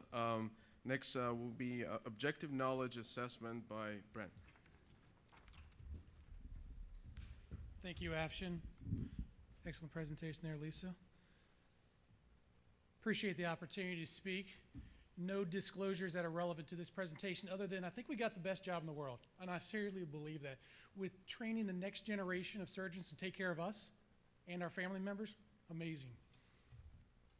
So here's a little bit of the outline. When you talk about objective measures, there's really only one, the OIDI, that is standardized across the entire platform. So I can finish the presentation right now. We get caught up, hit the beaches early. We're going to go through the OIDI, a little bit of background on the OIDI, and then we're going to look at some of the other question banks that are out there, and then how to use, not use, and then future directions. It began in '63 in conjunction with the ABOS. And it was designed to measure knowledge of residents against a national norm, determine minimum national standards for trainees and programs, and also to measure the quality of teaching in a program. So initially it was designed, if you read this paper by Henry, is that to measure three things: quality of your resident applicants themselves. We don't do that anymore necessarily, but to measure the quality of your resident, the quality of your teaching, but also the quality of your curriculum. It started out with 150 questions, and it was the first of its kind across medicine and graduate education. The majority of the question, we look at this taxonomy, are of the lower tier thinking skills, and then it progresses higher. So as we think about what's happened over the OIDI since the initiation, we've gone from the lower level to the higher level, and that's been shown on multiple different domains: hand, oncology, joints. Where we are, interim OIDI increased from 150 to 250, added some additional sections. And we also have these program chiefs resident evaluations, which is like a precursor to where we are today with the milestones. We also have some reportables, such as the difficulty in discrimination. That is where the percent of the residents answered the questions correctly, but then also how they did amongst their peers. Now, this is the OIDI content in 1970, 10 domains, and it's difficult to assess it across generations. If you look in 2013, you went from 10 to 12 domains. The anatomy, which was 17%, has been absorbed by the subsections. So it's hard, even the same score, apples to oranges, generationally. We did a study in which we looked at that there is a correlation, which makes sense, that the higher question areas have a correlation at one program with the ABOS performance. 5 of the top 7 correlated with ABOS performance. The current OIDI, 275 questions, rigorously developed, and the goal is to hire taxonomy questions, and we are starting to include other areas such as interpretation of videos, exam findings. Let's talk about predictors of preparation. Pre-training predictors. The USMLE score, step 2, weak to moderate, step 1 even less so, and clerkship honors. Really not that much we have, but objective to objective makes sense. How about in-training predictors? The program location makes a difference. There is no difference between DO and MD. There is a difference outside the US. Initially, Canada has lower scores, but then senior residents have higher scores than international. And when we talk about rotation, preceding and during the OIDI, it makes sense. If you're on trauma, you're not going to have as much time, don't perform as well, as opposed to having an off-service rotation. The lead time and amount of dedicated hours per week have a good correlation with performance. And then preparation sources. The OrthoBullets is the most common. Let's take a look a little bit at these online learning resources. So OrthoBullets was founded by Dr. Moore, a spine surgeon. Over 6,000 questions. It's the most popular. It is accurate for the measure of question difficulty and level of discrimination. So there's an algorithm that really says if you're weak in an area where most people are strong, let's spend more time not in your areas of strength, but your areas of weakness. So it's tailored. A quote that Derek gave me earlier this week was, if a resident spends 30 minutes a day for 3 to 4 years, I'll guarantee you he or she will pass the boards. They have 10 years of data, so it's robust. And there's multiple different variations. The exam format, timed versus untimed. Do you want your questions at the end of this the period or as you're going along with some other resources? And here's what we have. So you see the OrthoBullet level 5 question. So you see the percent correct on the lower left, or I should say how far they've gotten far. If they want to dig a little bit deeper, they can look at the resources and the source materials to get more information, and then that little green circle will go farther and farther up. So you're getting a lot of information, not just what's right, but also what's wrong, and the granularity that's just not currently present in the OIDI. Let's look at the RES study. AAOS owned, 5,000 questions. OKU, self-assessment exams. JBGS clinical classroom. Now, thinking about where these source materials are coming from is also important. JBGS is more geared towards the clinician, so this is more towards practicing physicians with some OIDI overlap. So here's an example of a question.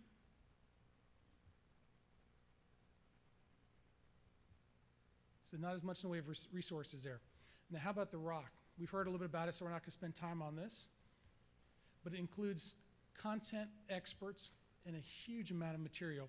And this is coming, and it's going to be robust when it comes. Now let's take a look at a nice paper from Don Laporte looking at 60 residents divided into 3 groups for 3 different time periods. So they did joints, pediatrics, trauma. 50 questions, 5 days a week. They had a pre-test before it, post-test after. Which of these 3 resources, OrthoBullets, RES study, JBGS clinical classroom, had the best performance? It was OrthoBullets. So why does this all matter? At the end of the day, it's because OIDI scores correlate with ABOS scores. There's a moderate correlation with passing ABOS Part 1 with the OIDI performance. Those below 10th percentile are much more likely to fail. At the same time, patients or residents with scores greater than 90 percentile still fail, and residents with lower than 10th percentile still pass. A nice quote that I like to refer to is a paper from Paul Doherty. 4 programs they studied that looked at a score of less than 27%, had a 57% failing ABOS Part 1. Now, this is getting a little geeky here, so stay with me. Looking at the classical, it was just, okay, mean standard deviation percentile. What we're now starting to see is this rash in which you start seeing the difficulty and you're starting to see the heat signature curve. Take a look how it shifts to the right. PGY5s are performing better on the more difficult questions, which is what you would expect. They're learning. Individual reports, we get some information, but we don't get that much information. So this is what a resident is seeing, which is helpful, but it's not very useful. Like, what questions within each of these subsections are they weak in? So how do we use it? It's intended to improve a program's teaching. At the end of the day, it's about us teaching the residents how not to use it to measure intelligence, aptitude, or clinical skills. It is inappropriate to use the OIDI. Now, this is in quotes, so this is not coming from Ponce at all. It's inappropriate as a single criteria for promotion or for retention or admission into a residency fellowship program or a residency program. Now, what's interesting is the equivalent on general surgery is the 3rd most important variable for getting a fellowship. It's hard to get a good fellowship in general surgery if you're below the 50th percentile on their in training. Getting the most out of OIDI, this is difficult because ultimately it's not as granular as we would like it to be, so it's not very useful other than saying globally you're lagging. And what we don't have at this point in 2022 is looking at the literature to say, how do I remediate a lagging resident? There's nothing in the literature that I'm aware of. So moving forward, we need more granular data. We need to really look at the lagging or the resident at risk. And we also need, over time, to look at the learning resources. Is it more like the minor leagues in baseball? Is what it's all going to filter out to be the other different programs? Or is it going to be more like the NFL with the AFC and the NFC coming together? Don't know. I'll stay on the sidelines until it's figured out. Thank you.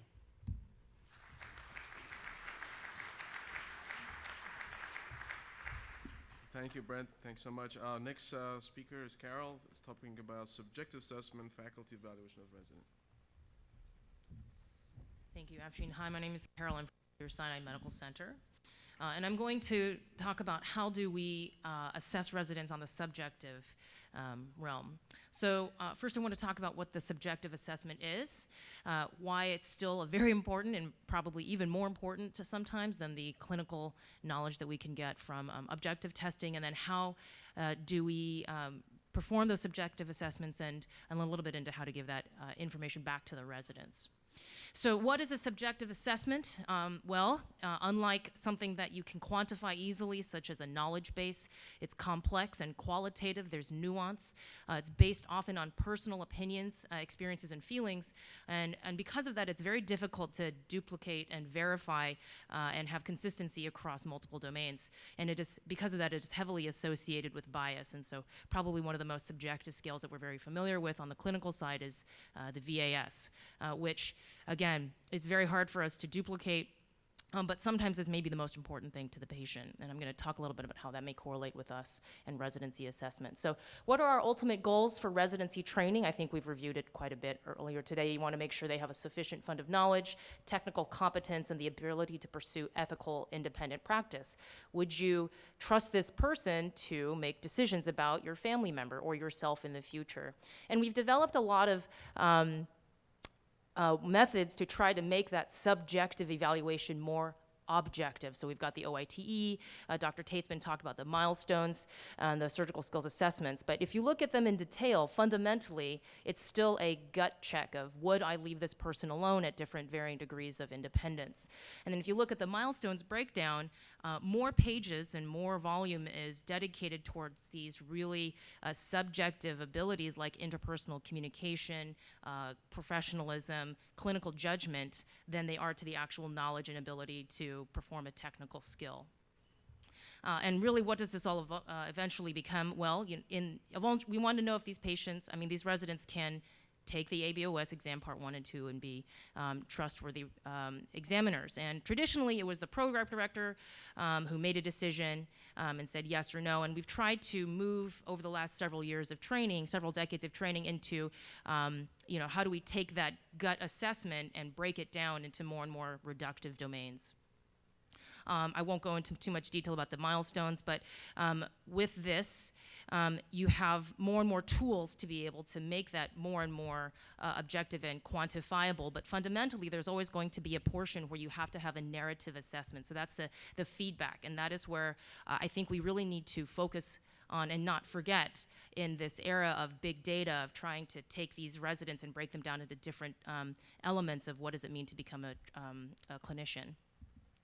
And so I'm not going to spend too much time on this, but when you have, as we move more and more towards the competency-based assessments and you create things like entrustability scales, we are assuming that medical competence can be reliably subdivided into separate measurable stable traits. And not just that, we can take those scores and bring them back together into a gestalt that says, back at the beginning, is this person going to be a good orthopedic surgeon or not?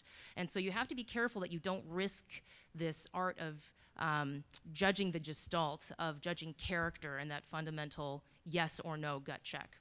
And so for that reason, including these narrative assessments and in fact emphasizing how important they are in resident assessment is critical. So you can change it into, okay, you have a milestone score of 4 of this domain or 2 in this domain. But if you look at the examples here of the narrative, and I know that from my own personal experience and those of my colleagues, those are the hardest things to fill out when we're filling out these milestones and all of these new innovations, assessments online, is taking the extra time to put in those narrative evaluations, and not just that, specific instances where someone did a good job or needed to work on. I think more and more we can't forget how important these are. We need to encourage them.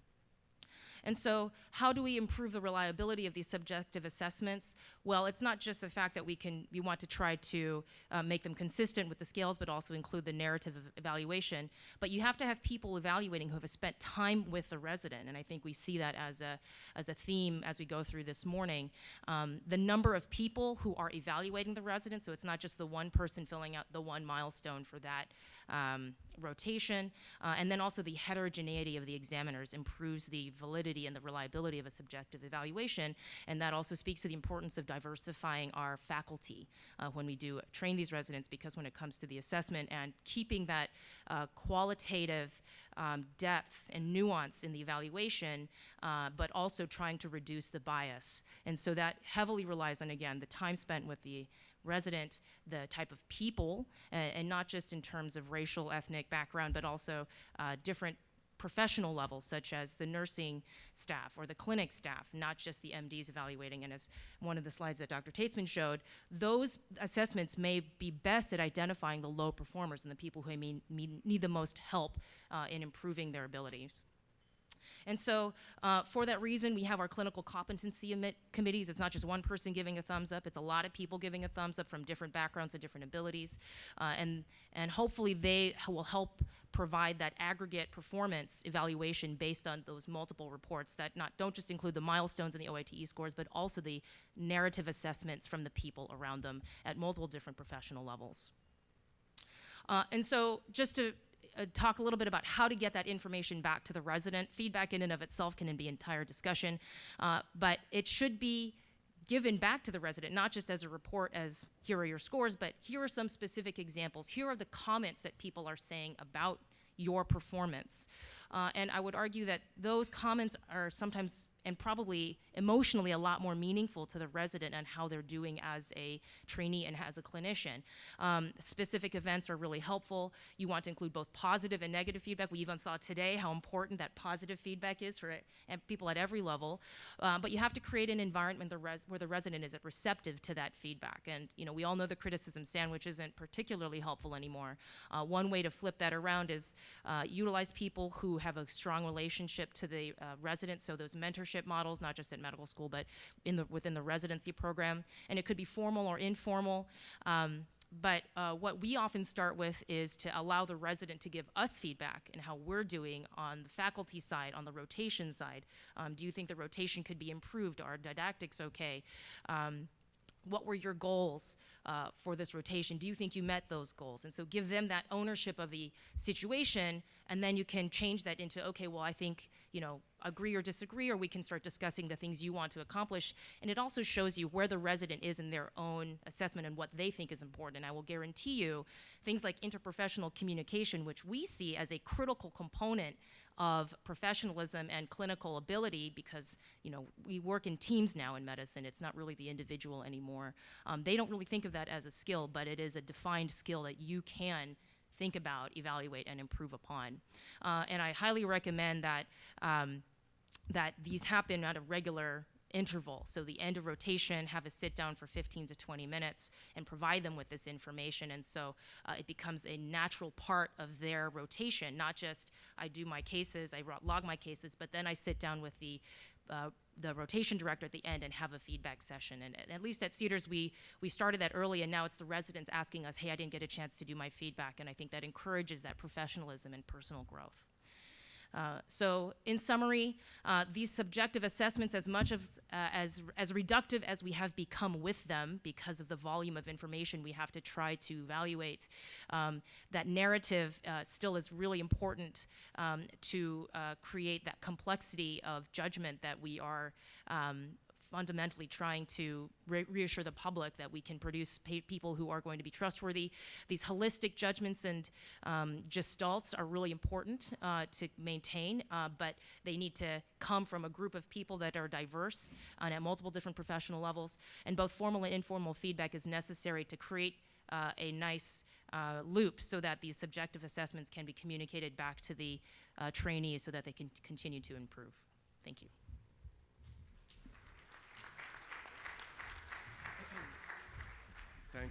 Thank you, Carol. So last topic will be on EPAs, the Canadian experience. Henry. Good morning, everyone. I'm going to try to keep this down to 7 minutes. My name is Henry Brookhouse. I am a program director for the residency program at the University of British Columbia. My program is probably by your standards about moderate in size. We've got about 25 residents in it. And just to give you some context, the training programs in Canadian universities are virtually identical to yours. My curriculum map looks basically exactly the same as yours. They all do the same rotations, and the programs are so similar that when our residents finish training, they are eligible to sit directly for the American Board exams.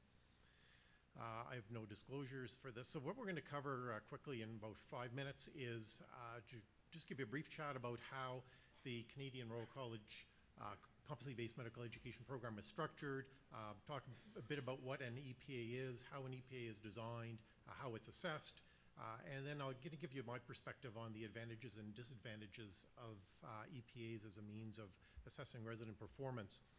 Just get some measure of the audience. Who here, just raise hands, who here knows what an EPA is? Who's ever heard of the concept? There's a few of you out there. That's not bad. So, to show you where this all fits in things, so in order to figure out how EPAs are a component of resident assessment, what happened when we brought this into play for orthopedic surgery a couple of years ago is we divided residency training down into 4 stages. These are common to actually all residency programs in Canada, no matter what the discipline. The first stage is transition to discipline. It's the first 2 months of residency. The core of discipline takes everybody to the end of second year. What's called the foundations of discipline is PGY 3, PGY 4, and transition to practice is the PGY 5 year. And just so that you know, the written board exam, when this gets fully implemented for our residents in 3 years' time, will be done at the start of PGY 5. It's a major change from what we've been doing for the last umpteen years, and the oral board exam will be in the spring of PGY 5. So what is a milestone and what is an EPA? For a second, you have to set aside your thought of what a milestone is by the ACGME definition. Unfortunately, our Royal College decided to use the word milestone and gave it a completely different definition from what it means to you guys. So a milestone is a defined, observable marker of an individual's ability along a development continuum. Its primary purpose is for planning and teaching. So, and I'll show you in a moment what we mean exactly by what a milestone looks like. An EPA, on the other hand, is the task of a discipline that an individual could be trusted to perform independently in a given context. And it's the EPA that is actually being assessed. And EPAs are built out of individual milestones. So an EPA, just in case you're sitting there, sitting in the edge of your seat, what is he talking about? An EPA is something like, this person can nail a femur, this person can assess a patient in the ER and make a diagnosis for a multi-trauma patient. This guy can do a lumbar decompression. So the key difference between EPAs and milestones is that EPAs are tasks or activities that must be accomplished, whereas milestones are individual abilities. So how many of these things are there? This is kind of like what Dr. Teetsman talked about a few minutes ago, taken to the nth degree, the knowledge, skills, and behaviors program of the EBOS.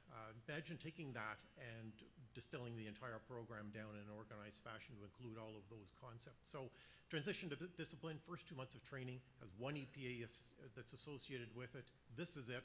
Basically, this asks you the question, can you send a resident down to the ER in a reasonable amount of time? Can they assess the patient, do a physical exam, order appropriate tests and interpret them, and come back to you with a reasonable diagnosis for somebody 2 months into training? That's all we're trying to get out of them.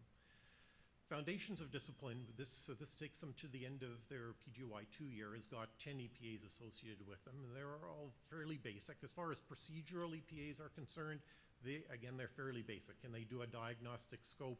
Can they do a basic elective hip arthroplasty? You might ask, that's pushing it for end of PGY 2, and yeah, we'll talk a bit about that. The core of discipline, so that's PGY 3, PGY 4, has a lot of EPAs associated with it. There's in fact a total of 33. And I've given you a sort of a brief subset of EPAs. EPAs cover the gamut of assessment of not only clinical skills, being able to assess people in the office or the emerge, but they also cover a broad range of what we would call index surgical procedures. And on top of all that, it also covers things like, can they do a research project? Can they complete a quality assurance project? And there's also an EPA which encompasses feedback from 360 evaluations. And transition to practice, this is the last year, this is PGY 5. We only put 3 EPAs in there. And interestingly, if you might notice the one in the bottom, we actually thought specifically putting that in there to make sure that these guys didn't realize that the residency was over and that we wanted to make sure they actually did call. So what does an EPA look like? This is an EPA, this is EPA number 14 from the core stage of training, so PGY 3, PGY 4. This is what the basic form looks like, describes the key features, describes the site that this applies to in this particular case, femur and tibia, and describes how many of these EPAs they need to have obtained to the point where they are judged to be competent. And so we've made sure that they can't just simply do 4 tibias. They've actually got to do nailings of 2 femurs, 2 tibias, and at least one of them has to be complex, something like a multifragmentary mid-shaft femur fracture or a subtroch fracture. These are the milestones that go into making up that EPA. So these are what we call milestones. Can they make a preoperative plan? Do they have knowledge of the procedure? As far as technical performance, they know how to put in the guide wire. They perform appropriate soft tissue management. Visuospatial skills, efficiency and flow, and also at the very bottom, you'll see a number 8, professional and effective communication, utilization of assistants, communication with the OR team. So these are the milestones. The actual thing that's evaluated, though, is the overall EPA. Now, how do we actually evaluate these things? Sorry, these 2 slides are reversed. So what we do, so it's sort of similar to what Dr. Teetsman mentioned. The resident comes to you at the end of let's say after the end of a surgical procedure, they say, I want to be evaluated on this case.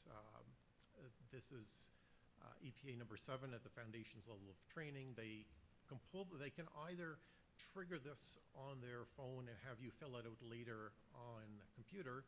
I tend to discourage that because a lot of my faculty kind of ignore those.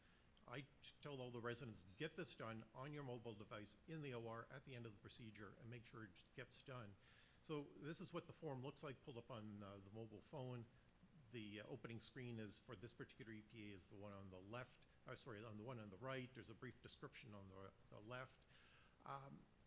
If one wants to, you can have faculty evaluate each milestone on an entrustment scale. I have turned that off in my program. I figure I'm going to do well enough if I can get faculty to do one entrustment scale for one procedure, let alone evaluate every single milestone in that EPA. So I've turned this part off. This is all the faculty sees. So they just simply need to select, as Dr. Teetsman said, select from 1 to 5. Either you had to do it completely or I didn't need to be there at all.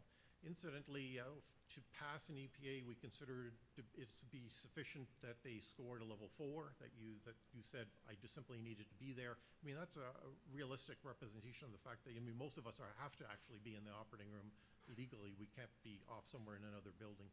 So they need to score at least a 4 or 5 to have considered to pass the CPA. So one score that the evaluator needs to fill out. There's 3 red flag items on there that they need to fill out. We encourage people to put in a comment. Narrative comments, again, are always very, very helpful. And that's it. So to summarize how EPAs work in this, it provides what we think is a fairly clear learning and teaching path. It removes the need to evaluate or teach everything all at once. I mean, for a junior resident doing a total hip, obviously, you're not going to be able to cover every single one of the milestones for that EPA in one go, and that is fine. The idea is that they accomplish individual parts of this, and actually it's the big role of the competence committee to get all of these evaluations at the end of the day and say, well, they've got 20 evaluations where they did great on covering these milestones, another 20 where they did great on doing the second set of milestones. We combine all that out, and we can be pretty confident they know how to do this procedure or this task. So as a teacher, it forces them to focus on specific clinical activities and skills. And if you have a problem resident, it allows you to identify which milestone, again, remember milestone in the context of an EPA, which individual task that makes up that EPA were they weak on. And that provides a point of discussion. It also provides a means for you to launch a way to mentor them or coach them to do better on the next stage. I'm going to skip across that quickly. So the advantages for the use of EPAs as a structure for evaluating residents is it prompts direct observation with objective feedback of skills and procedures, identifies specific strengths and weaknesses, identifies coaching opportunities for the reasons I mentioned before, observes progression of knowledge and skills. One of the way you will notice that one tendency of residents is to only put forward the evaluation if they feel they're going to score a 4 and a 5, and I tend to discourage that. I mean, what we're trying to see from this is that there's a logical progression from the start of the stage of training at PGY 3 through to PGY 4, that they're actually showing improvement. So I tell them, don't worry about that. Just get the thing filled out.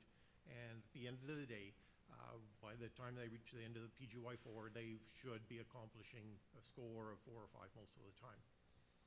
And the best thing is that these things should be completed in the moment.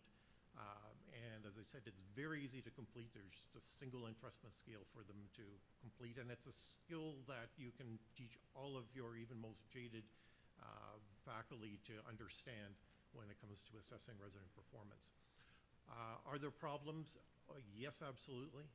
The real problem you're going to consider is, well, what if you can't let a resident do a case from start to finish? And if you've got a slate of 6 ACLs in a day, how can you possibly let the resident do even 1 or 2 of them start to finish if it takes 2 hours for them to do each one? You can't. So that there are accommodations that have to be made, and it can be done. Same thing applies, of course, to the most junior learners who don't have the surgical maturity to necessarily perform all the steps of the case all at one time. And just like any evaluation system that uses a lot of evaluations, yes, there is evaluation fatigue. We designed this with the expectation that in an optimistic world, each faculty member would complete 3 or 4 of these a week, and I think that's probably pushing it in most people's programs. I'll just answer one last question, which is a lot of you have heard over the years my colleagues from the University of Toronto talk about their competency-based medical education program. That theirs is now this. All the programs across Canada are exactly the same. So the program at the University of Toronto, as they described it before, is now this program. I'll just add one last thing. We finally got this paper published by myself and a group of my colleagues who worked with our Royal College to develop the competency-based curriculum for orthopedic surgery. Actually just got published earlier this week. Thanks very much.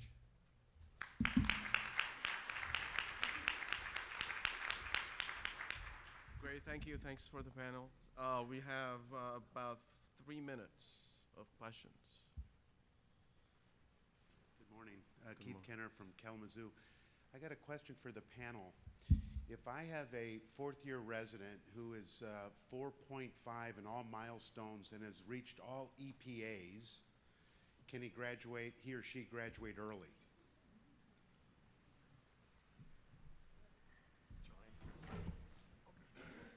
I'll answer that question.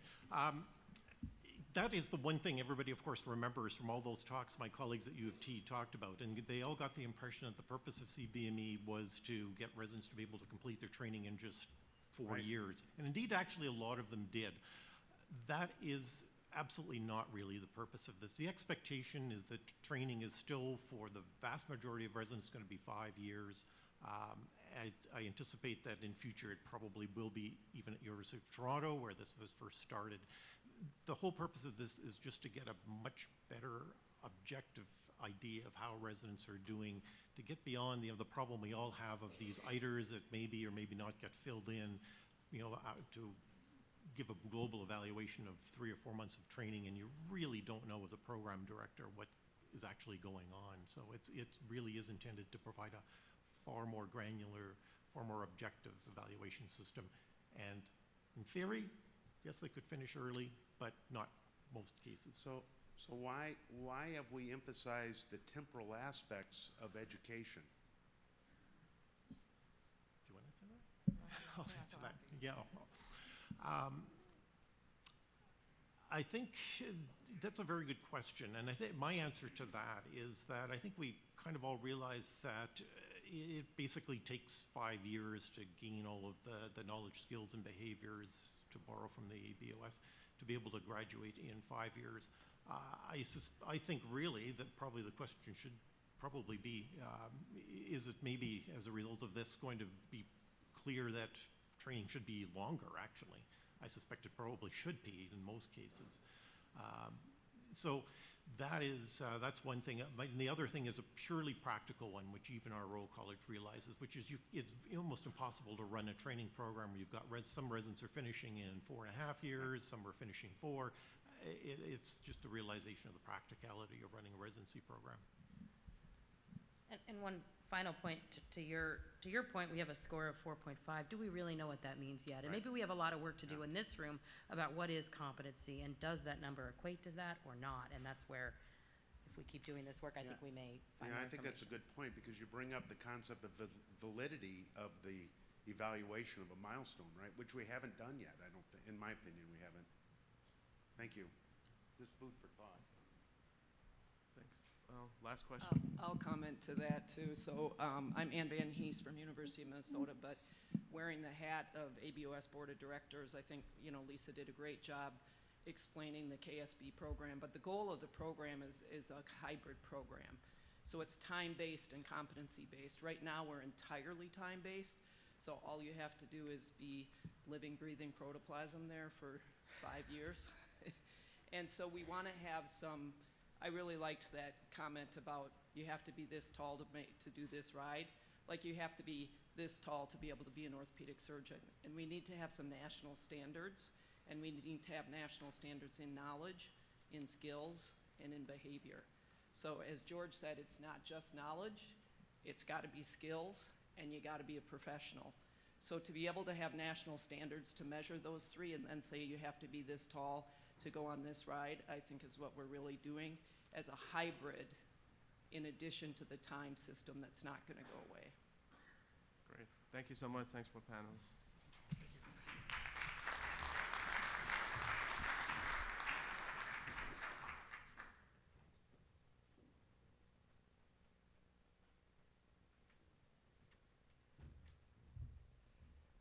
We're going to pivot to the next section. We've covered medical students, residents, and then we're going to pivot to talking about faculty evaluations. I'd like to invite my panel members to come up.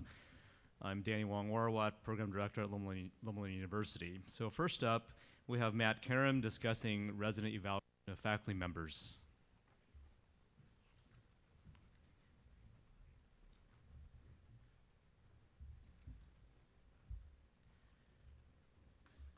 All right, well, thank you, Danny. I appreciate the opportunity. And to Tessa and Mary, thank you as well for inviting me to talk. My disclosures are up to date as listed on the Academy's website. I have received research funding support from several of the listed organizations for work in the areas of surgical skill training, not related to this topic. To be quite frank, the content of this talk is largely opinion and built on observation and experience over 10 years being directly involved in an academic residency program. Feedback is something we all care about. As leaders in education, we are called upon to model professional behavior, particularly in the areas of teaching and professionalism. This includes our interactions with our most valuable and impressionable resources, that being our students and our residents. Feedback and assessment in our programs are not unique. We all do this to some degree or another. The question really is, how can we do it better? A review of Section 5 of the ACGME Common Program requirements indicates that each faculty member's educational performance must be evaluated annually and must include a review of their clinical teaching abilities. We all do this, and I suspect we find this information to be impactful. Why? Simply put, residents are awesome human beings, and in many respects are modern versions of ourselves, or in my situation, better modern versions of ourselves.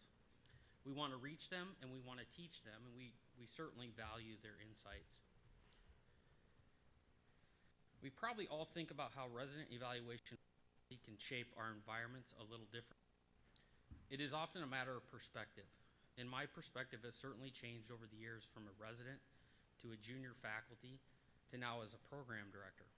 And I have no doubts that for the DEOs and chairs in our audience, they too have unique perspectives on how resident evaluation shapes the culture and environment of their respective departments. Here I have really in no order identified some of the key categories that I think resident evaluation of faculty can shape. These aspirational goals overlap, and it's certainly not intended to be an exhaustive list. Explore each of these briefly in the next few minutes. First, I think it's important to at least acknowledge some of the many challenges to these aspirational goals. Sometimes being aware of the challenges can help you avoid them.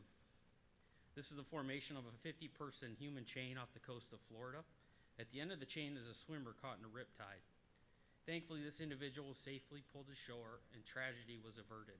but it took everyone pitching in. How many times do you think a resident or faculty member has faced a sense of drowning? I would submit that feedback can be an effective life or career preserver. But what are the challenges we face as it relates to resident evaluation of faculty? I have listed some of those challenges here, and it's worth spending a few minutes on them. Can we really have valid bidirectional feedback in hierarchical systems?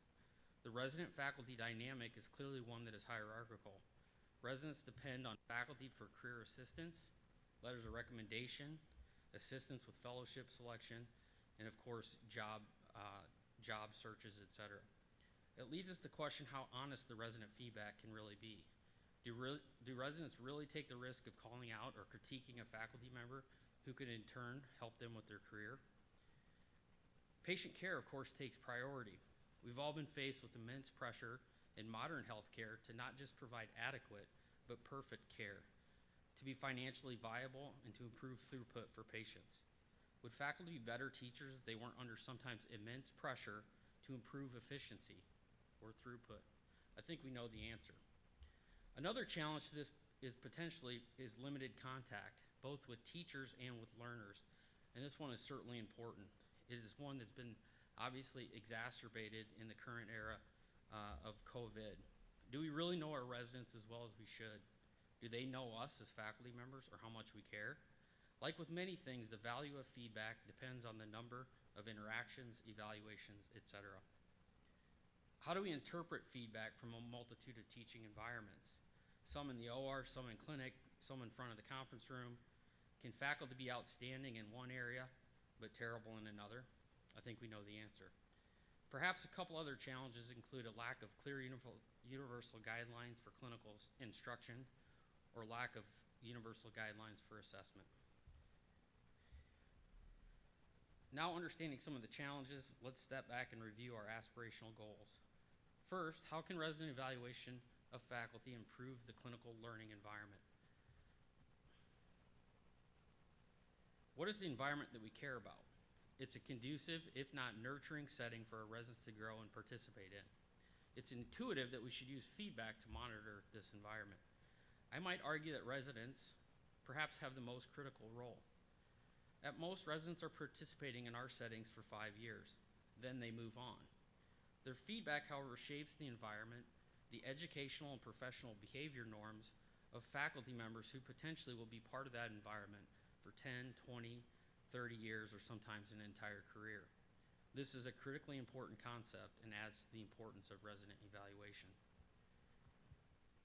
The next aspirational goal is to identify opportunities for process improvement. This, of course, is nothing new for educators. Resident evaluation of faculty can provide real actionable intelligence on behaviors that shape elements of the educational process. For example, you have an excellent surgical educator who verbalizes her entire case to the residents, however rarely is ever willing to let a resident operate independently. From the clinics, you have a superstar faculty educator. However, residents often become mired in writing orders, requisitions for PT, radiology, etc. All of these can threaten the educational process. I, for one, believe that service and education can be one and the same. However, this balance is often complex and can be aided by careful review of resident evaluations. On this list of 5 goals, this one can't be overstated, and that is providing a voice or feedback mechanism for residents. In the current era of healthcare with clear generational differences in learning styles, residents want, and I would argue deserve, a voice. Personally, I've learned as much about my teaching style from residents as anyone. As we all know, the challenges of a demanding surgical residency are real. They are ever changing. Just look at the last 18 months or so. I think it's fair to say that our learners deserve to have a voice, certainly not the only voice, but a voice nonetheless in this process. This feedback is often used at chair meetings to inform program evaluation committees and to make real substantive evolutionary change in our programs. Resident feedback can be sobering. It can allow a faculty member to modify, improve, or at least be aware of how they are perceived. Sometimes it can confirm what we already internalize. At other times, it can be a reminder that our internal perceptions as educators may not always match the external reality. I've had several partners come to me in shock based on feedback that they can be difficult to work with, short-tempered, or treat people around them roughly. Often this behavior can be obvious to everyone around them except them. I've seen 180-degree changes in personality based on resident feedback, directly addressing professional behaviors. Sometimes faculty don't really care. Oftentimes they're just unaware, and the impact of shrewd feedback can be profound. The final goal is to focus on specific areas for improvement. Most often, everyone has redeeming qualities. It's okay to focus on positives, request specificity and precision in critical feedback. It provides a real opportunity for growth, and as we well know, single observation points can be subjective, but patterns of reported behavior can become objective and should be addressed. So in summary, resident feedback of faculty is important. It's important to understand the barriers to high quality, anonymous, specific, and actionable feedback. These barriers should be avoided when possible. It provides a voice to those who want to be heard and often provides extremely useful boots on the ground type of information. It provides an opportunity for positive change, and as we know, sometimes this can be career altering. It helps shape the local environment and professional environments that don't change in our departments and programs every 5 years.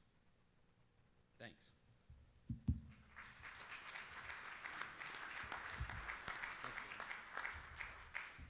Now we'll have two different perspectives on teaching, evaluation of teaching skills. Michelle Caird from the University of Michigan will have the program director's perspective, and then Charles Cassidy from Tufts will go over the chair's perspective.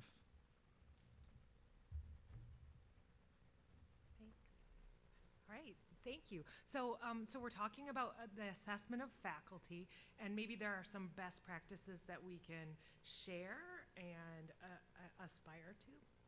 I'm at the University of Michigan, and my disclosures are on the meeting app.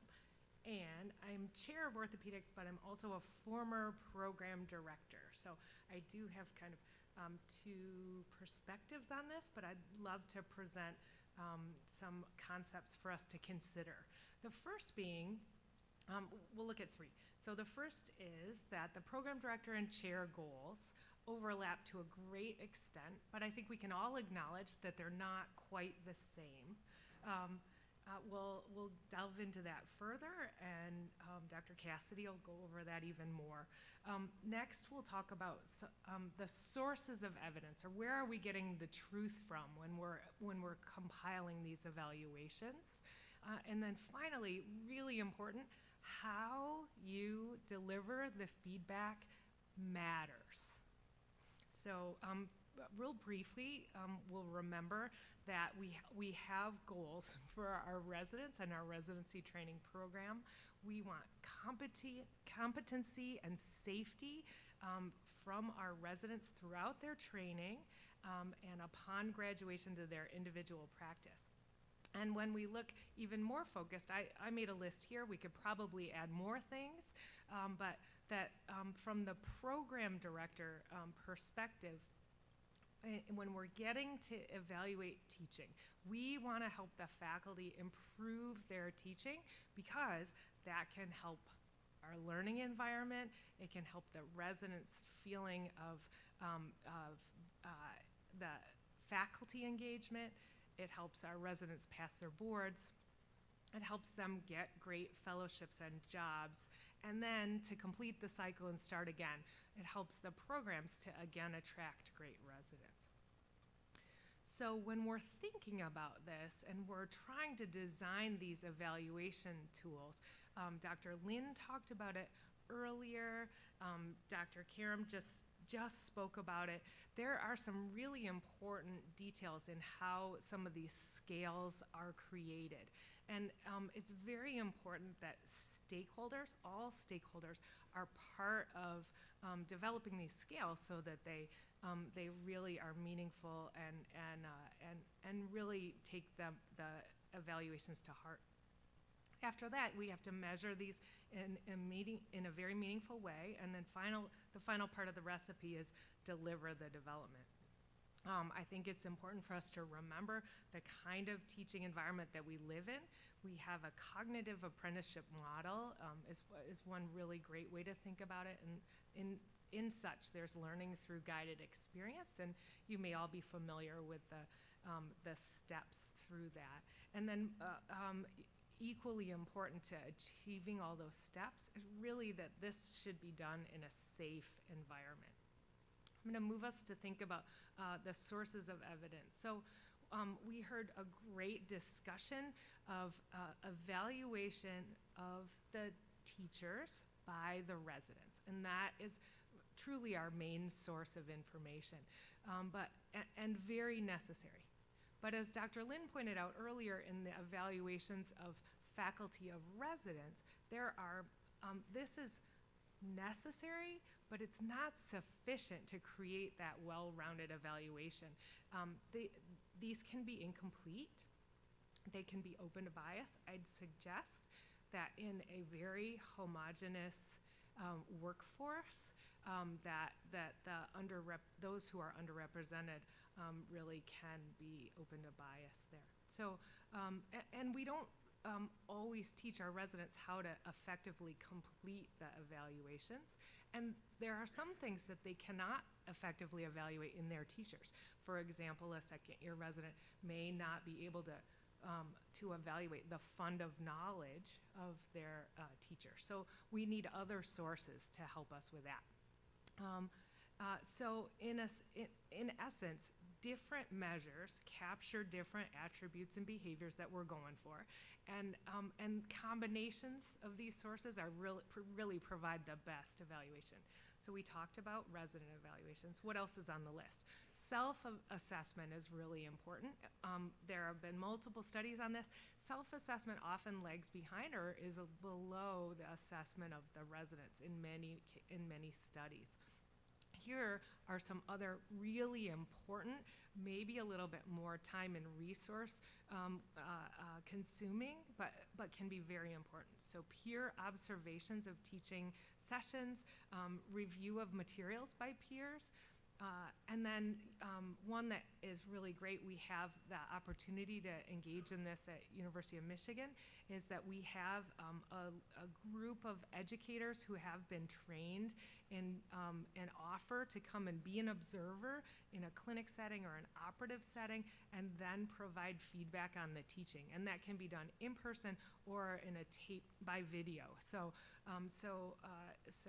bigger groups of educators can be employed to help with this. Exit interviews, mentor advice, and then some, tick the boxes. You can count articles for teaching scholarship and teaching awards. And then finally, and one piece that we don't have on solid ground yet, is that do the good evaluations of by residents of faculty, and do all of these things summed up result in better learning outcome measures. And so that's really where we need to take all of this, and that's truly our focus. So our final point is about providing the feedback. This can be done and maybe should be done at both the division level and at the individual level. We teach that teams are important for caring for our patients, and teams are also important for teaching our residents. And so focusing on the collaborative nature of the work can be really important. Feedback should be timely, and as I talked about before, it's most effective when given with a professional educator, with someone who can help facilitate the feedback. So if we focus down in on that a little bit more, we know that these can be very emotional. For some people, that can be emotional to get that feedback. So a facilitator can help with overcoming those negative emotions. They can help with interpreting the feedback.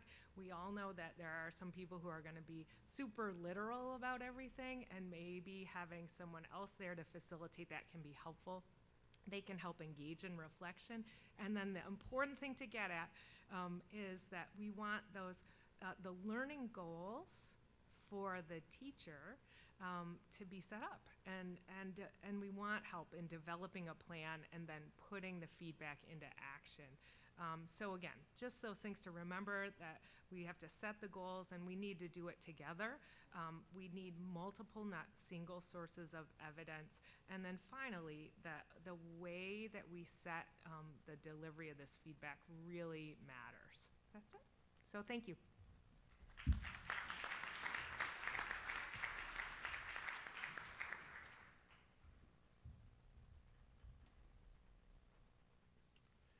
Good morning. My only disclosure is that I am both chair and program director, so my perspective is probably a blended one. And I'll be reiterating some of the things that have been said already, but this is a rhetorical question that I learned shortly after I became chair, and I pondered this over many hours, over many years. Do you measure what you value or value what you measure? And Elise had the perfect example of this with case logs. I put value in there twice, intentionally.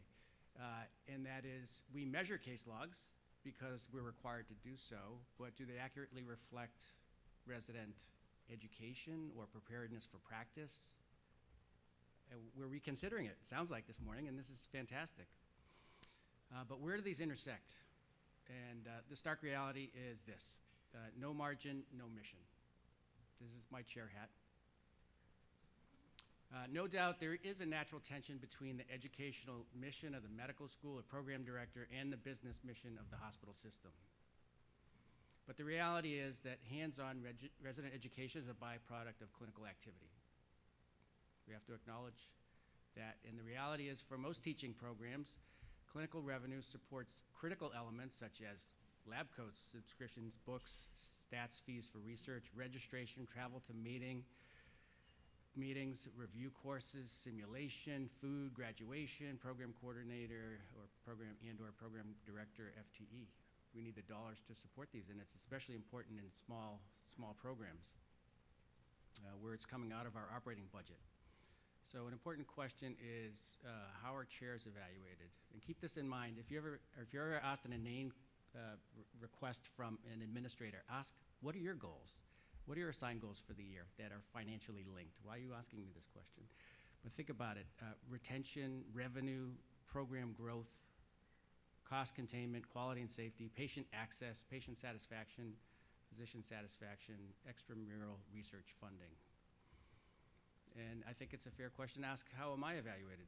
These are my chair goals that were assigned to me this year: net increased growth in ambulatory service revenue, net income, length of stay, patient access as defined as the time to third appointment, patient satisfaction, academic promotions, EPIC implementation. We're late on EPIC, but that's an assignment.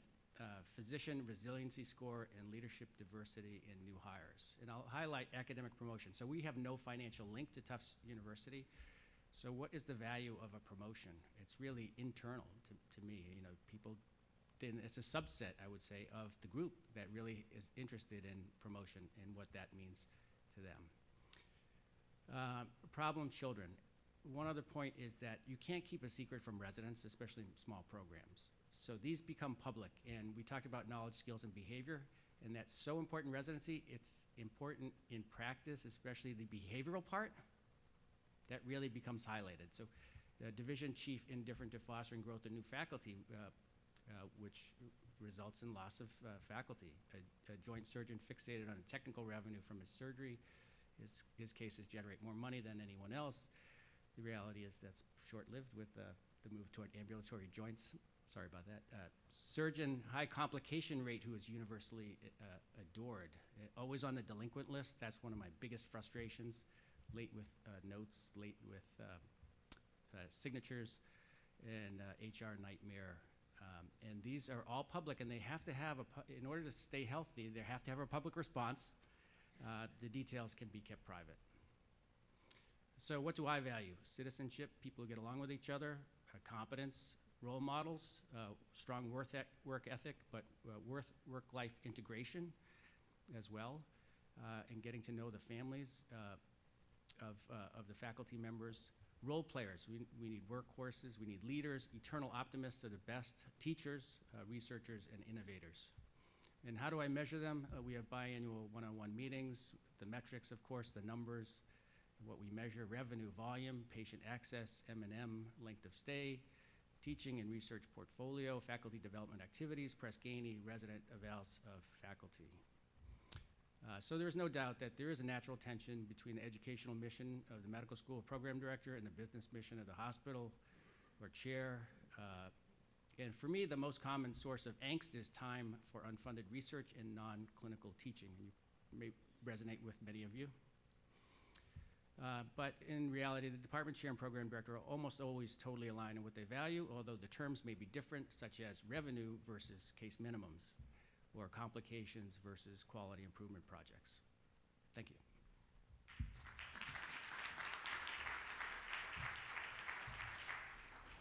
So we thought evaluating or remediating the poor resident is difficult, but even more daunting might be remediating poor teachers. So to tackle that, we have Keith Kenter and Dr. Stephen Albanese with us to debate that. Danny, congratulations to CORD. This is outstanding. Thanks to Tessa and Mary for including us. So, Charles, you alluded to this, and I'm really happy. So Dr. Albanese is going to be able to answer all those questions for you. I'm really honored to be with Steve, my good friend, and we decided to take a different approach on this instead of having a debate, if you will, or we're just going to combine our slides and kind of tag team this.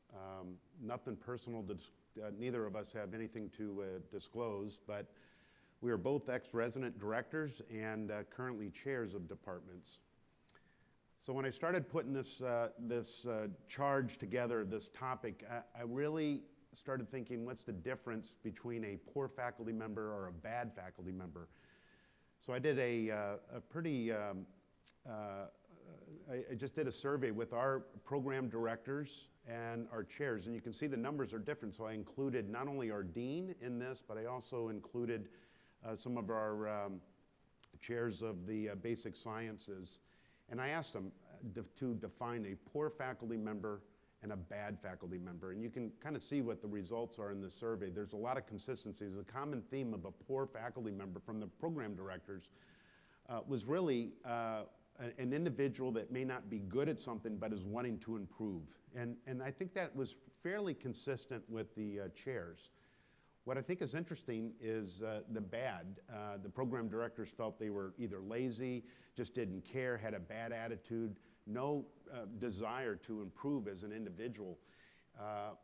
This was an interesting comment from our internal medicine chair. No one is a bad teacher.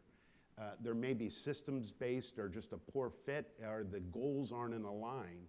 I thought that was really interesting. But again, resisting feedback, those individuals that cause harm. When I brought this up, this is now going to our senior leadership level to really discuss this, how we can define these two things so we're not getting caught in the middle. What I also thought was really interesting is no one talked about engagement. And that's exactly what I try to do currently as a chair, and even as an ex-residency director, was to engage my faculty. So this is a scorecard. This is the Kenter Press Ganey scorecard that we use with our faculty that I do. And you want to get to that Western Michigan Bronco Gold. That's what we're trying to shoot for. And these are two examples of scorecards that we use. And these metrics are all, they're actually productivity metrics. There's not quality metrics in here, which I think is interesting. But this was designed by our PEC.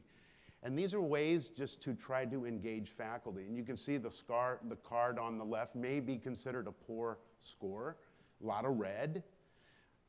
The individual on the right has a lot of Bronco Gold. Is that good? But if you stratify this and look even more closely, you can see that the individual that never comes to anything, maybe not engaged, but is stepping up and is always available for any medical student lecture, any medical student elective rotation.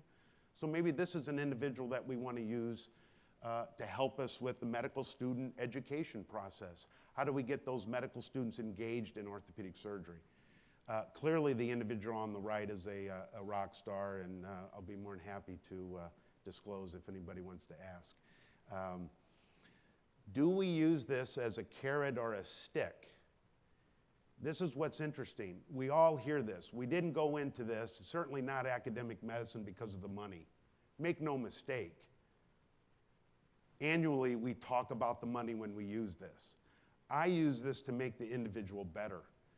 And it's interesting. I look at it, or my faculty look at it vertically. Oh, I had a good year. I look at it horizontally.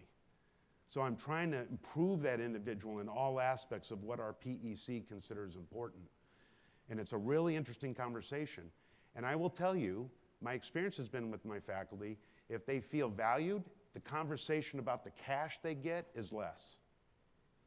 So, in the words of my past mentor, Dr. Stern, everyone contributes in some way. You just got to find what that carrot is, or what they want to be valued. Steve.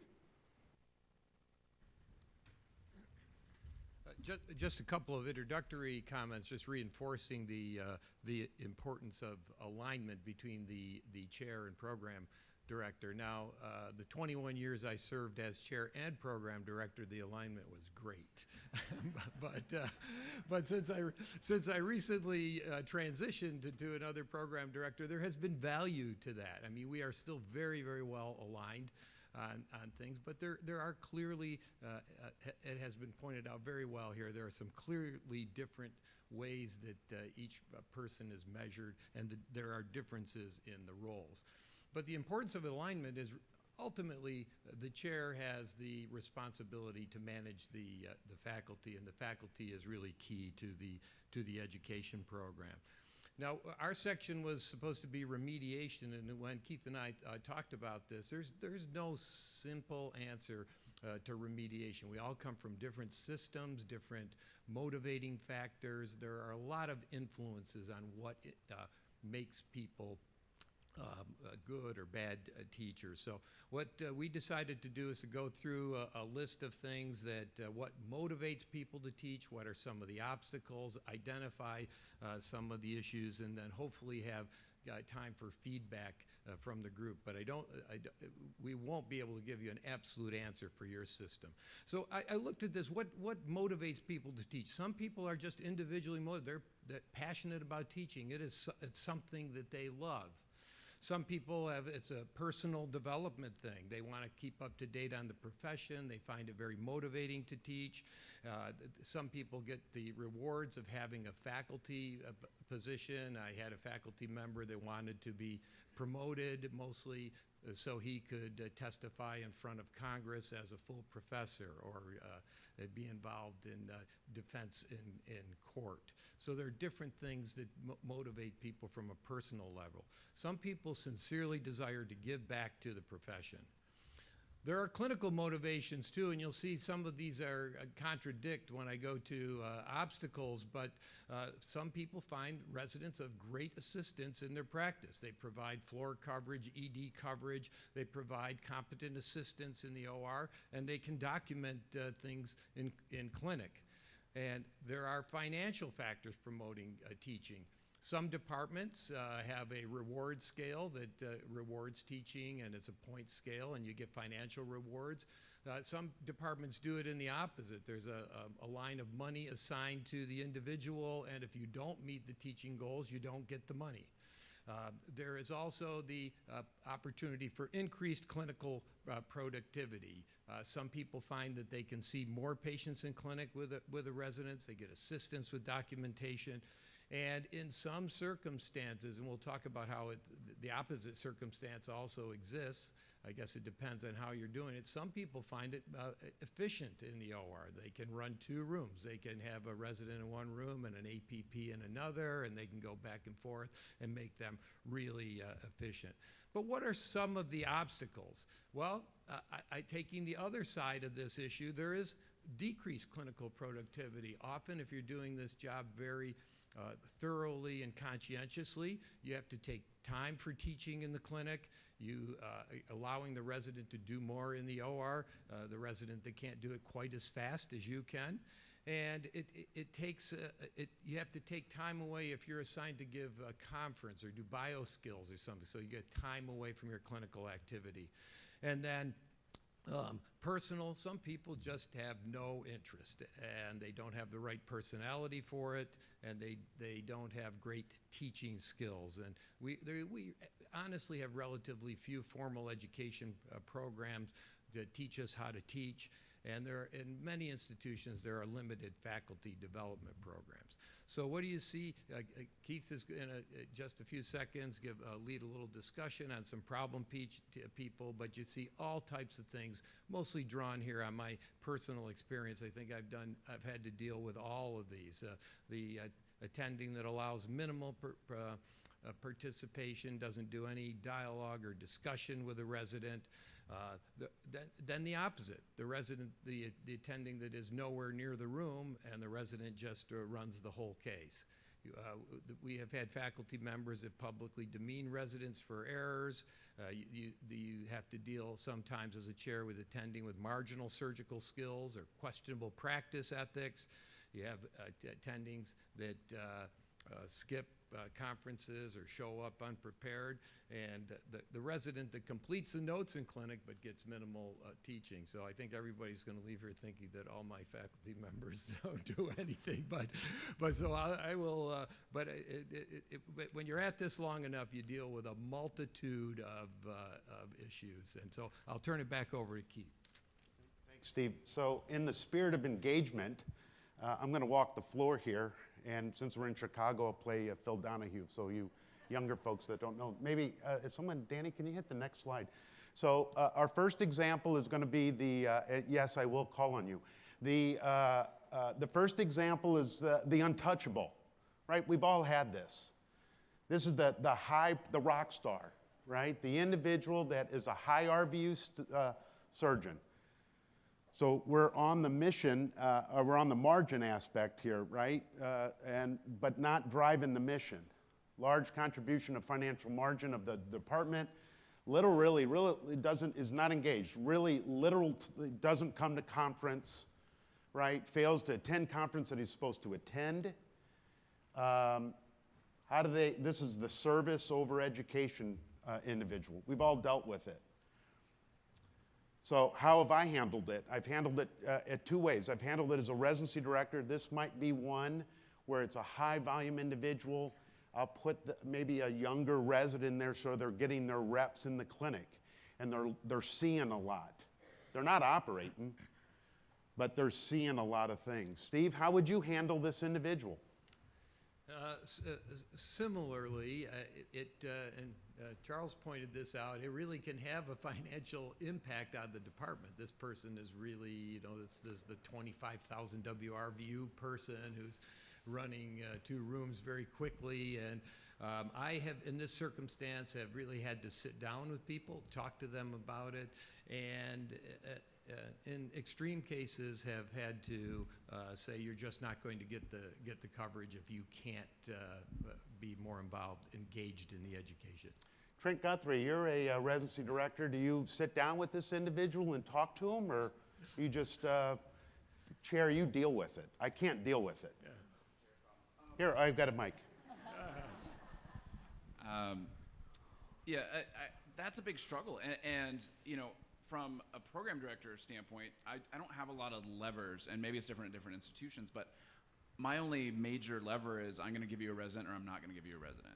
And if these people aren't really teaching, I can do a younger resident, like you said, and maybe not give up that value, or we have to pull back, but then Elise gets mad at me and I get an AFI for my case volumes. So we're kind of caught in between on this.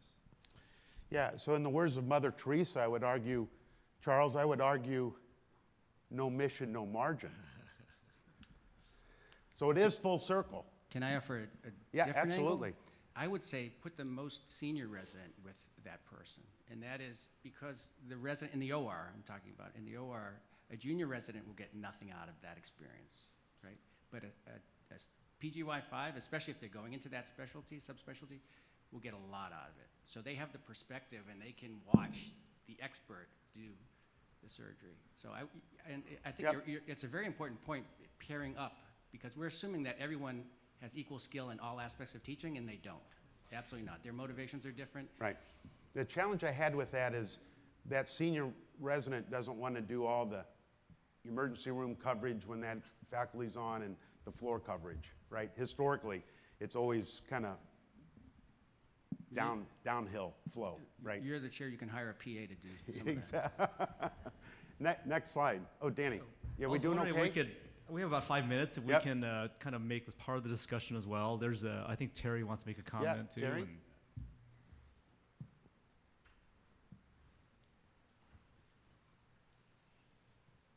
Thanks. Terry Light, Loyola, Chicago. I was a program director for a dozen years, chair for 25 years, and dean for 6 months. This is a great session. I think chairs struggle with these issues. One of the things that I would say, in a very simple way, would graph the resident evaluation of the attendings over time. And in general, for thoughtful attendings, they do improve and they do respond. I think it's hard to be an attending just after a fellowship when you're not so certain of yourself. And if you nurture people, they will get better over time. But one of the experiences I've had was in 2 cases, someone who I thought was an excellent teacher who suddenly was getting lousy evaluations. And of course, the first thing you do is blame the resident and think that they didn't appreciate it or they're not a good resident. But in both cases, it turned out that those people had psychiatric problems or problems with their marriage. And yet, to see them in the hallway and have the superficial conversations that I didn't suspect a thing. But the residents see everything. And so you really need to look at those evaluations as an early warning system.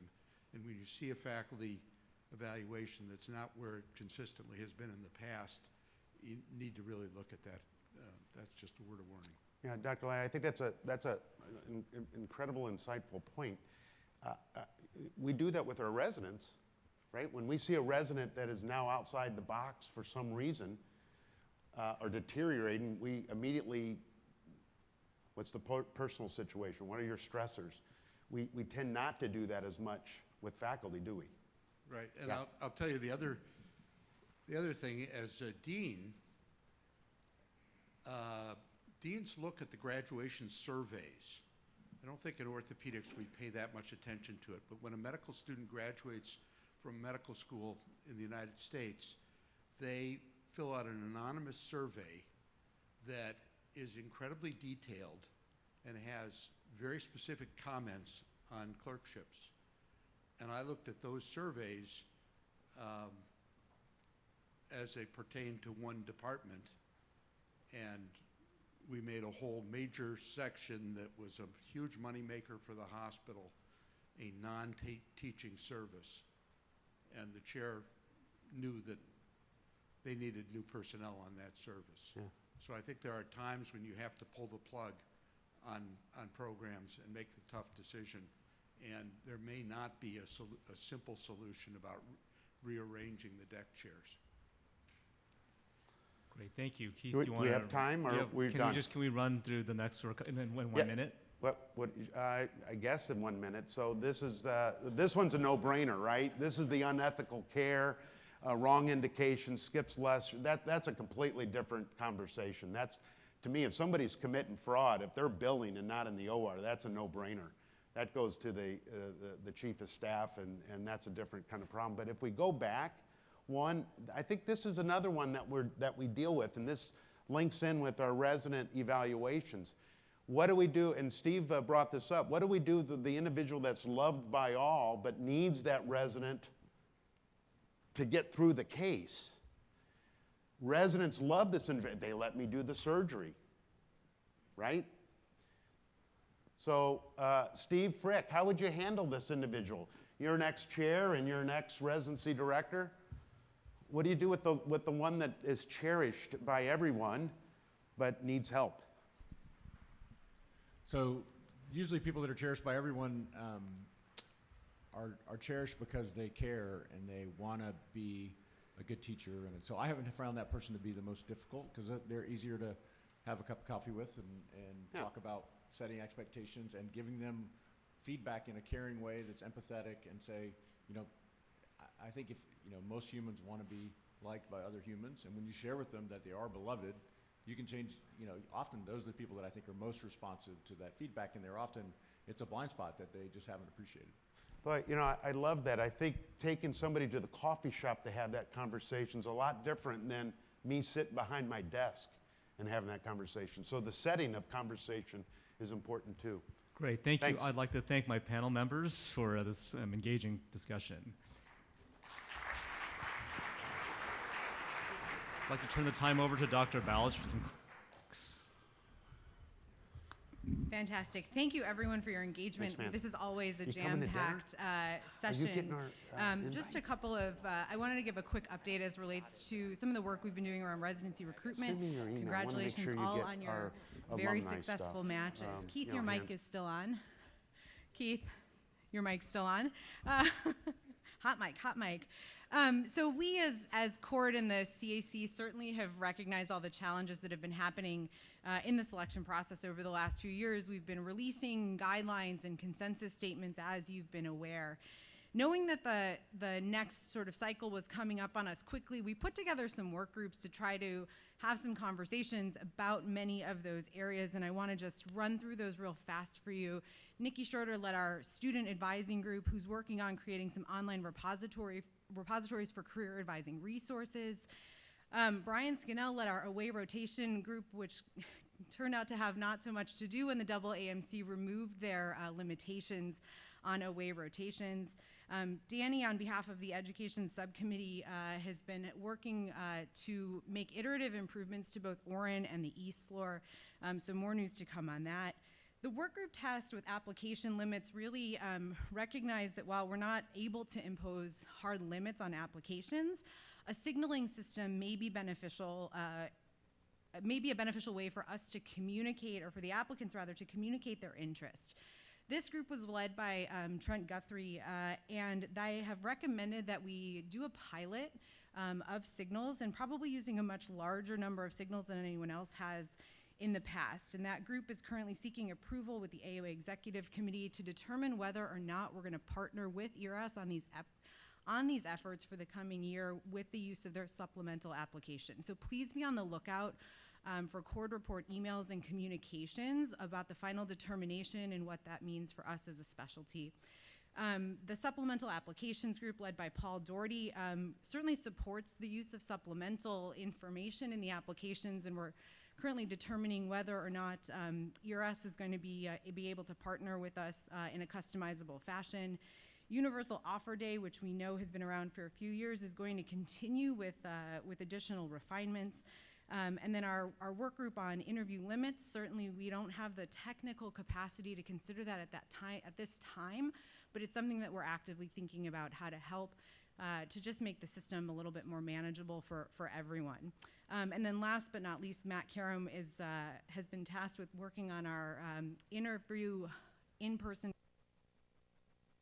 And that group obviously sees value in both types, and they're going to probably share some guidelines for us for best practices for both types of interviews. So please be on the lookout for some additional information and some opportunities to share your opinions with these groups in the coming weeks. And before we close, please register for the summer conference. We're excited to have a great 2-day event in Providence. Thank you, thank you, thank you for being here today. Thanks for letting me take 3 extra minutes of your morning. Excited to see you in Providence. Have a good rest of the meeting.